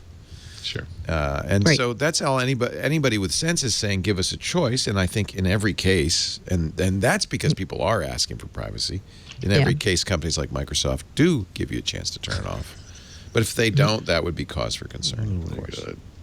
It's like Scully said on the recent episode of The X-Files, Steve Gibson is pre-Google. Did she use that term, pre-Google? Yeah, pre-Google. Oh, yeah, that's so pre-Google. No, Steve Gibson's pre-GUI. Yep. He wants every operating system to have a command line. He's networked computers. Yeah. It's okay. Just send me a self-addressed stamped envelope, and I'll send you your code on a floppy disk. It's fine. Everybody should have that choice. But what I want is a choice. I don't want privacy advocates to shut all this stuff down. Yeah. Because they're paranoid. Well, I mean, I can't speak for the other digital assistants. I think they all work pretty similarly in the sense that this is super opt-in stuff. I mean, none of this happens without you agreeing to it. Some would argue Google doesn't give you a choice. Some would argue Microsoft doesn't give you a choice. But I think that we really do have a choice, I believe. I think so. Yeah. Use Linux. That's your choice. All right. Yeah, I was going to say, just pray Microsoft doesn't alter this choice any further, and we'll move on from there. And Apple users are happy. I just saw this new Microsoft Business News for iPhone. That's kind of an interesting product. I downloaded it and installed it. They're getting in the news biz. It's not just what Apple, do you think of that? Everybody's doing it. It's Android as well? Well, I mean, some of these Office features, some of them are coming to Android, like the ability to do real-time live collaboration in PowerPoint. And I think Word is coming to the Android version of those apps. It's already available in the iOS versions. Right. Yeah. But if you are an Office for Mac user, you can now join the Office Insider program, which is kind of like the Windows Insider program, except not as comprehensive. It gives you a couple weeks out view of some features coming to the next version of Office for the Mac. So you can opt into that if you are interested. And by the way, if you do use Office on the Mac, you know that sometimes you have gone years without any meaningful upgrade to that software. Many years. And so this is a significant change for those people. We've seen on the Windows side how just being part of Office 365 brings new features forward to Office very quickly. If you're on the Insider program, it's even faster. I mean, if I were using this thing on a Mac, I'd sign up for this just for the sea change it will be in the amount and timing of the updates. For the glee, the sheer glee. Yeah, no, I mean, seriously. It's been, there are updates, but it's always like little security fixes or whatever. Right. I mean, I think we're going to see actual meaningful functional updates over time. I think that's pretty cool. Yep.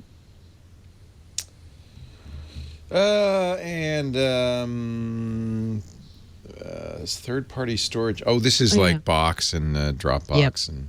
Yeah. So Microsoft has been doing a lot of collaboration with Dropbox to integrate it more tightly with its own Office and Outlook.com variants. But now they're doing it with other storage companies too. So today they announced they're going to be doing similar integrations between Box and Office Online apps, also with Box and the new Outlook.com experience, which I still don't have, by the way. The new Outlook.com, I don't have it. It was announced like I think I've literally heard from one person that has this. Everyone is waiting to get this. If you ever get it, you'll be able to use it with Box and Dropbox and also Citrix File Share and Ignite. They're opening this up to a number of third-party storage vendors. A lot of people, I think, erroneously believe that the most tightly integrated things are Office and OneDrive. Well, that's not true anymore. Microsoft's making these third-party cloud storage services as tightly integrated, if the companies want them to be, as OneDrive and as a SharePoint, which is pretty new, different for Microsoft. But if you're using any of those services, it's good news for you because now you'll be able to work. In the case of Box, you'll be able to do real-time co-authoring on documents that are stored in Box if you're using the Office Online different programs like Word and Excel and PowerPoint. Yeah. So And pretty cool. To be clear, the Office Online apps have gotten this capability ahead of the desktop apps. So with the exception of Word, the only way to do this on a Windows machine is using the Office Online apps. And so before you had to use them through, I think it was just OneDrive, maybe OneDrive for Business as well. I'm not 100% sure, but certainly through OneDrive. And this is opening this up to third-party storage is fairly amazing. Mm-hmm. Yep. And a good thing, because we like those third-party integrations. No, I love this kind of stuff. This is really neat, this kind of integration. And, Windows Phone users will be ecstatic to know that you can do this in iOS right now. So that's good. we just give up now, right? It's over. Just give up. Just give up. It's over. Give up.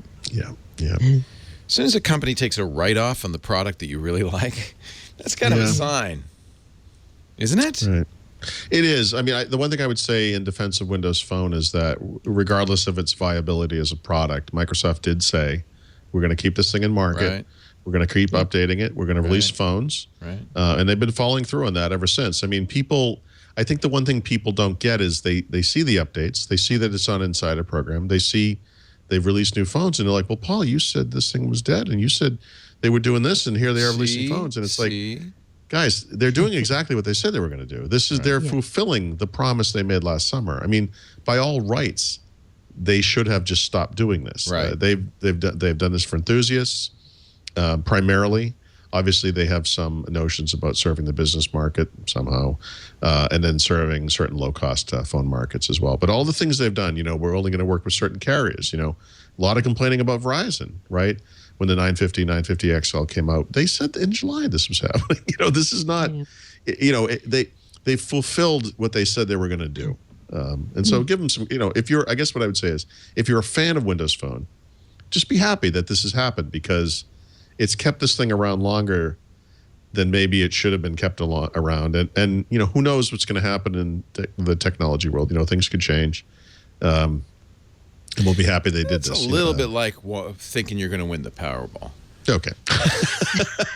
Who knows? I could be a billionaire. And as I erected this wall of straw, I knew that it could be blown away very easily. Denial is not just a river in Egypt, my friend. You are for sure. I want them to stick it out. I know I'm still one of these people who is like, come on, give me a third choice. I don't want to have iOS or Android only. But there isn't any scenario no that I can imagine where suddenly, oh my God, Windows Phone, 3%, 4%, 5%, 80, 90%. And by the way, if and when that happens, Leo, the guys are going to come out of the woodwork and they're going to say, I told you so. You see? This was the plan all along. You know what? They should. They should totally tell me so. I know. They should totally even if we could be 3%, I think I would just be happy that there was a third alternative. Here's how I know it's never going to happen. Growth in the iPhone market. Growth in the iPhone market, according to Apple's quarterly results yesterday, was 1%. Actually, it was less than, it was 0.4%. But by the way, that's the iPhone. Leo, we got them right where we want them. I'm just saying, nobody. This is the plan we hatched in 2010. Yeah. We're going to whittle their growth down. Yep. They're only going to make $18 billion in 3 months. They sold more iPhones in the last quarter than there probably are Windows phones in existence. Guarantee. Guarantee.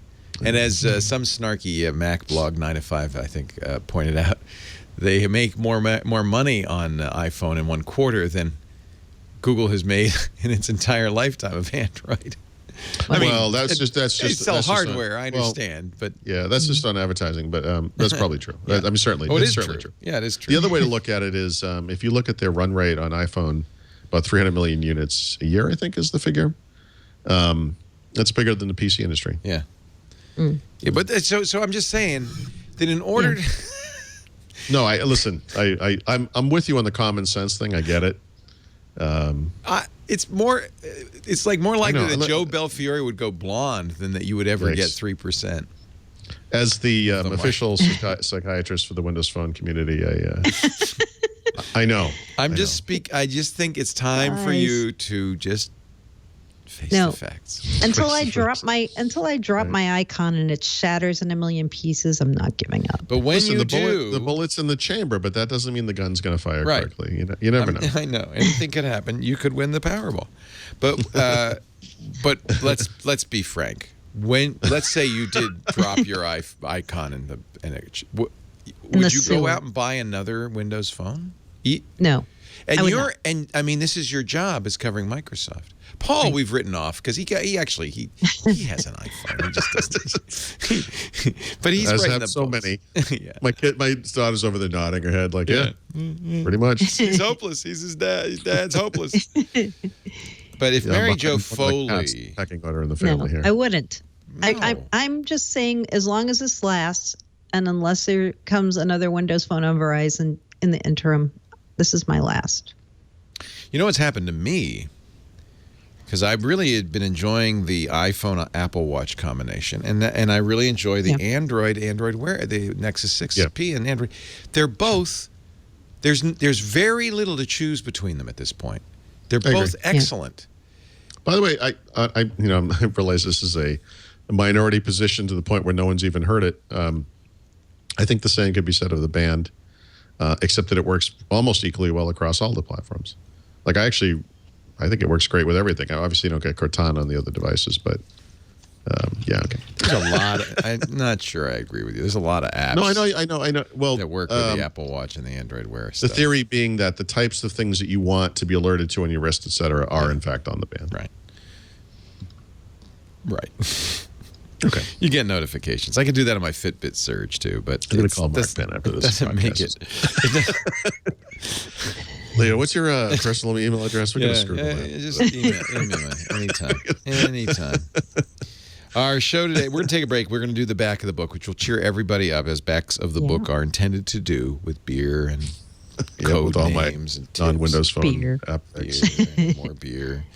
Our show today brought to you by our great friends at FreshBooks, and I mean that when I say it, because I've literally started using FreshBooks 12 years ago, I think, 2004, when I was still a freelancer. Pity the poor freelancer. I mean, it's great. You got the freedom and all that stuff, but you also have to, like, bill people.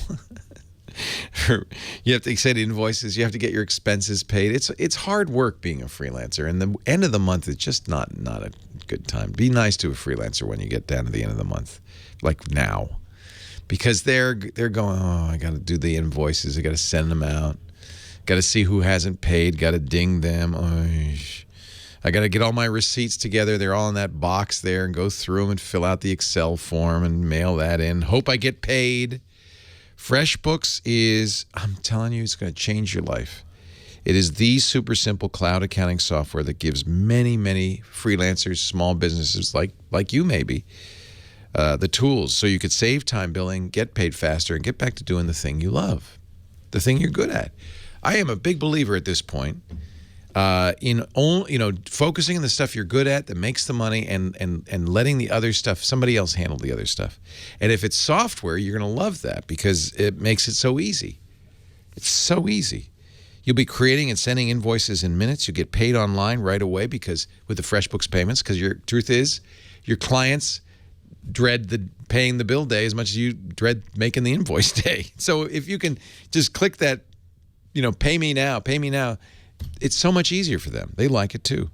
You can even get paid up front, so you don't have to, float them the expenses. You can request a deposit in FreshBooks, so you don't have to cover the costs out of pocket. Plus, they have a card reader now, so if you're in a business where you present, an estimate to clients and then present an invoice, you can now also get paid right on presentation. You've got the estimate on your phone. You do the work. You've got the invoice on your phone. You show the client. They say, okay. And what do I do? Do I write you a check? And you go, no, just get your credit card. You've got the swipe. It doesn't matter if it's chip or, regular swipe. You could dip the chip or swipe the stripe. It works for both. It's EMV compatible. It's awesome. And with this new iPhone app, you can conduct business anywhere. You could send an estimate right after the handshake. You can send an invoice from the phone, and you can get paid on the phone. And it's also very easy to do time and hours. The app does that. You can take pictures of your receipts. The app does that. I can go on and on. Here's the deal. Start it free for 30 days. You get a 30-day free trial. FreshBooks.com/Windows. I'd love it, and I know Paul and Mary Jo would too, if you would enter Windows Weekly in the How Did You Hear About Us section. That way we'll get credit for it. Windows Weekly at FreshBooks.com/Windows. Start your 30-day free trial today. I'm telling you, you will love it. Paul Thurrott, Mary Jo Foley, we are talking about Microsoft. We're talking about Windows, and Paul has his tip of the week. What? What? Hello. This one's actually, I have a lot of Windows 10 mobile stuff here in the back of the book today, so, relax. This is primarily a Windows 10 mobile tip, although actually it applies to Windows 10 for PCs as well. Both systems come with a set of Skype-enabled mobile apps, phone, messaging, and then Skype video, which you can use instead of the dedicated Skype app. Strongly recommend using the dedicated Skype app on both platforms.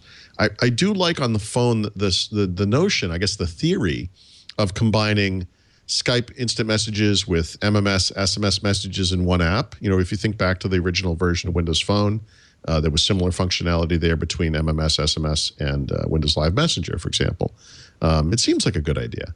The problem is that Skype's network is broken. It's just clearly broken. And so you see this in a number of ways. When I chat during the day through my computer with Mary Jo, with Raphael, with Brad, or whoever, we're chatting on the PC. And then every once in a while, one of my phones will light up. Right in front of me, I've got an Android phone, a Windows phone, and an iPhone. And for much of the day, nothing will happen. And then one of them will start cheeping because it knows that I'm getting a message from, say, Mary Jo or whatever.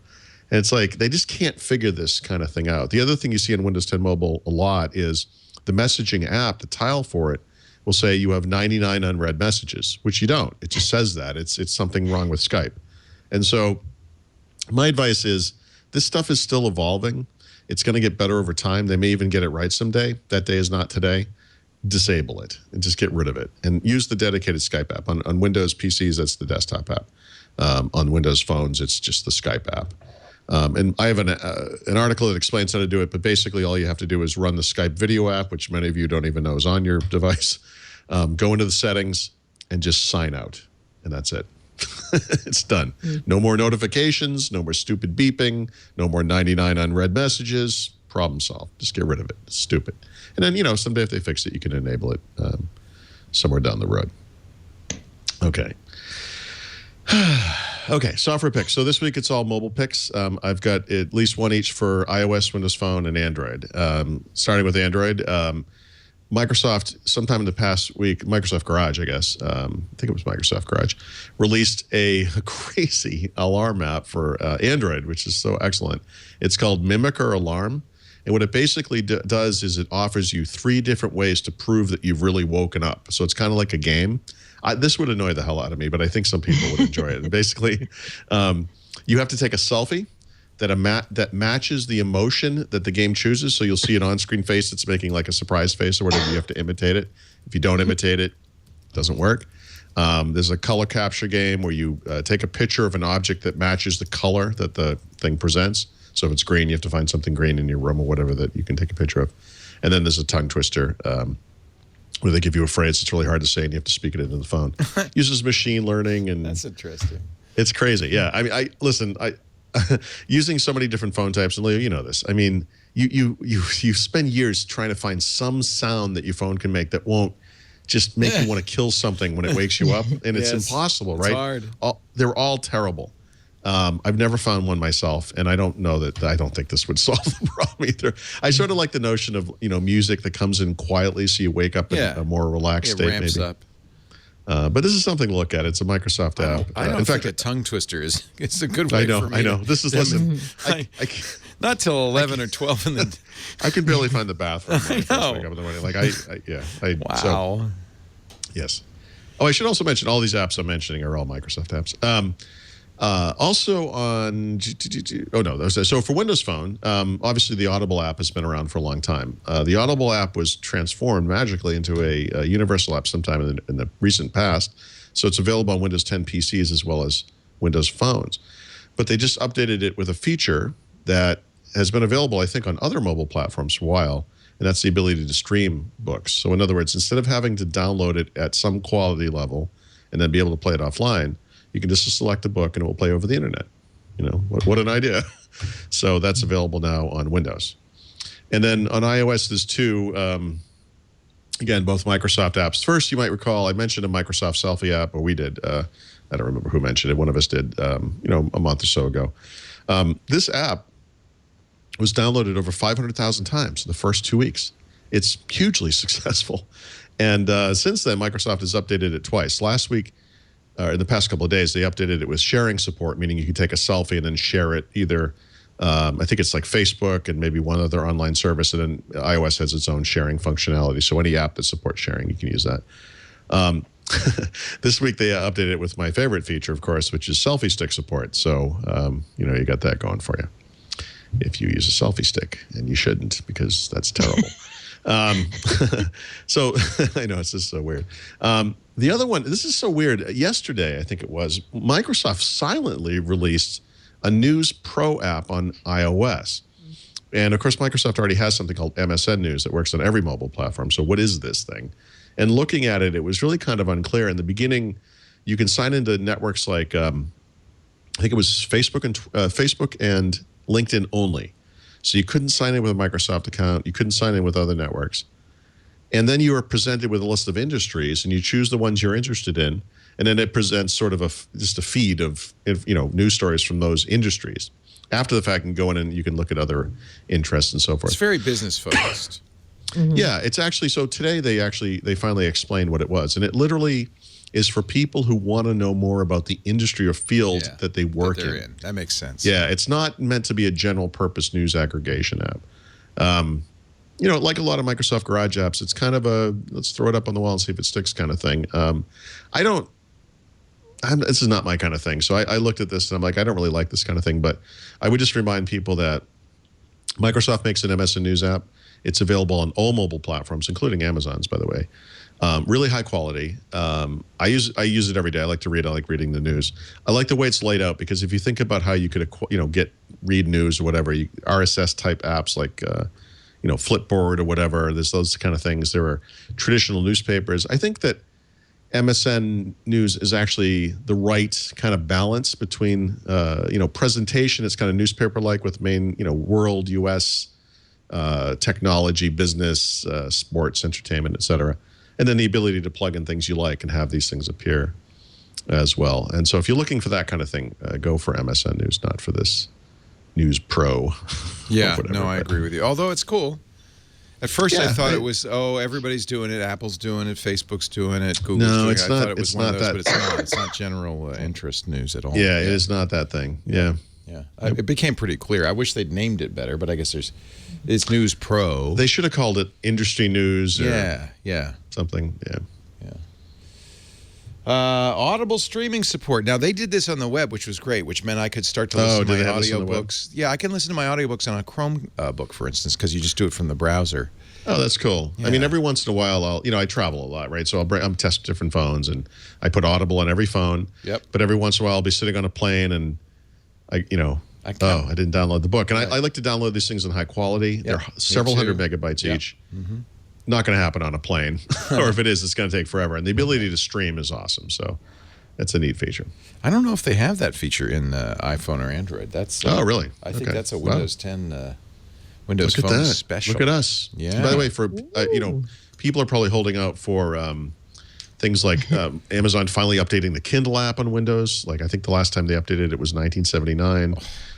Or bringing other things to Windows Phone or Windows 10 like Amazon MP3 or whatever they're calling it this century. You never know. I mean, the Audible app's been updated a lot, so just like Windows Phone, Leo, anything could happen. As soon as I tap it in any way, it starts to download. So I think you can't. I think you got me. You got me. A Windows only feature. Windows only feature. Yep. Brilliant. Winning, Leo. It's called winning. And you didn't do Mimicker. Oh, you did. I did. That's you did do Mimicker. That's the one you were talking about. Okay. All right. Time for our Enterprise pick of the week. And for that, we turn to Mary Jo Foley. The Enterprise pick of the week is Azure Stack. Azure Stack is the name of the operating system for hybrid computing that Microsoft has come up with.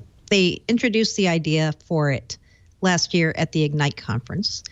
And as of, let's see, what day? Friday this week, the technical preview 1 bits for this will be available. So what Azure Stack is, it's a customized operating system that lets you, if you don't want to use the public cloud, to put something that looks very much like Azure in your own data center and run it. So it's not Windows Server, that's private cloud, but it's something kind of like in between Windows Server and Azure. So there's some kind of base level components that are an operating system, and then there are different virtual machines that run on top of it that have services that are just the same as the ones in Azure. So it's kind of Microsoft's middle play. It's for companies who can't quite commit to the public cloud, but want to get some of the benefits of using a cloud-like environment in their own data center. Microsoft said it's going to be available generally in the 4th quarter of this year. So if you're at all interested in this, you should maybe start checking it out now, since the technical preview will be out Friday. Good. I don't understand a word you said, but good. If you go to my site, I have an amazingly beautiful architectural diagram of Azure See, Stack. that would be very, very useful. Click on that and check that out. Look at that thing. I take it back. What the what? See, on the bottom, it's the host components of the operating system. That's like the equivalent of Windows Server. On top of that are the layers. There's an Azure Resource Manager. There's virtual machines where you can have a Linux operating system. You can have Windows Server in the virtual machine. So it looks almost like Azure, except it's running on custom hardware in your data center. Nice. It's all clear now, isn't it? Yeah. I don't. Okay. What are we talking about? I don't know. guys, Mary Jo, you have to understand, our brains are poisoned by testosterone. We don't understand. I blame prestiged football. my rocket launcher. I blame football, guys. That picture of the guy hitting himself in the head with the Surface. I like eggs. I like soup. Code name of the week is a good one. I would like to be there right now. Yep. So it's a code name from the archives. It's Ibiza. And although my Ibiza's son insists on pronouncing it Ibiza. Oh, is that right? Is that the right way? Yes. Okay. Ibiza. Ibiza is an island in the Mediterranean known for its active nightlife. So it's Clubbing. the perfect code name. Perfect for Azure Portal, right? Oh, yeah. Which is what it's the code name for. If I knew what Azure Portal were, I would say yes. So Azure Portal is what it sounds like. It's the portal user interface in Azure to give people a single pane of glass kind of view of their cloud assets. And the reason I made it the pick of the week this week is Ibiza, a.k.a. the Azure Portal, is also part of Azure Stack. Yes. That thing I just talked about a minute ago. Yes. But do they spray foam on the disco floor at 4 a.m? No, I think not. I bet they do in the Azure data centers. Those guys are partiers. My son was in Ibiza last year, and I guess they snuck into a nightclub. They climbed over a fence and snuck into a nightclub, and the bouncers started to chase them. But just at the moment that they started to chase them, the traditional middle of the night foam emerged. So my son and his friends got on their hands and knees to be below the foam and made their escape. Did the other guys like Scooby-Doo around the room trying to find him? He said there was lots of wallets and other things on the floor as they crawled. I bet. Yep. What a Sounds life. like that Azure party that goes on in Microsoft. A couple summers ago, we were in Barcelona and we were driving to the airport at 4 o'clock in the morning, and we drove by clubs that were cranking open like just. Do you know where my son is right now? Barcelona. Yeah, beautiful. Is he? Oh, He nice. seems to be on a tour of Spanish party sites, sponsored by his father. It's not a bad choice. Yeah, well, it's his junior year abroad. Yes. Yeah. And Well, there'll be a senora by the time he there's comes abroad home. in every port, I bet. Time for beer. Time for beer. Time for beer. Yep. That's what So he I've been says. doing a lot of darker beers because it's been winter, but I thought, we should lighten it up this week. So in honor of Joe Belfiore being blonde, I picked a sour blonde beer as my beer pick. That's hysterical. And the beer pick is from Almanac, which is in San Francisco. The beer name is Valley of the Heart's Delight. Oh, I what like a great that name. Yeah. Right? Also the name of a movie, but Oh, is it? Sorry. It's a movie. Say that. Paul says it's a movie. Valley of the Heart's Delight. Is it really? Okay. yeah. So the reason they call it this, I think, is because they use a lot of fruits from the valley. So they use apricots and dates and mulberries, and they age this in wine barrels to make it sour. And it is fantastic. If you love sour beers, you would love this Almanac beer. If you're kind of on the fence about them, I think you might still like it. Point we should make that sour beers aren't actually sour.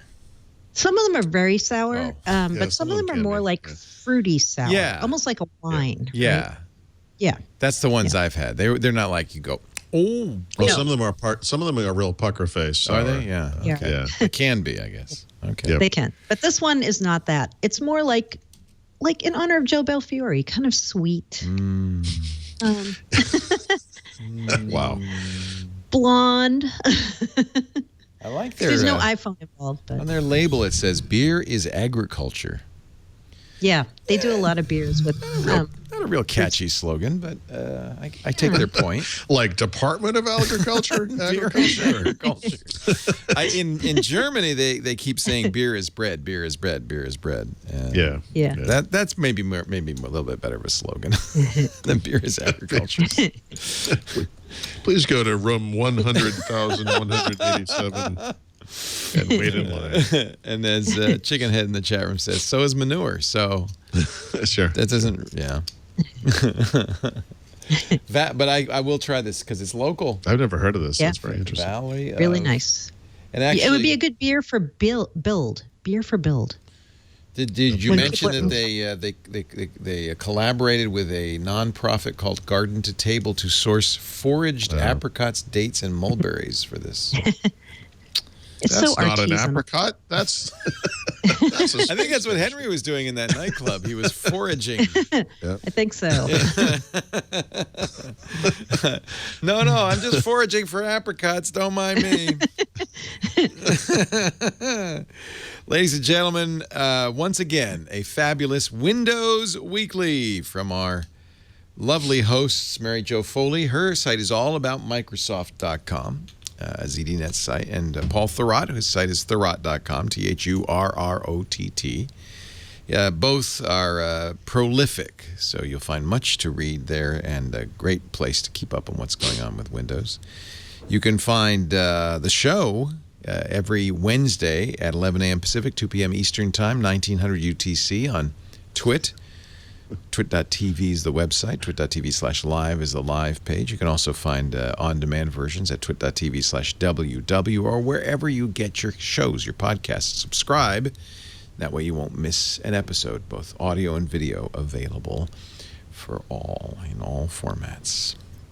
Oh, and you know what we didn't mention? What? Tomorrow's Microsoft earnings.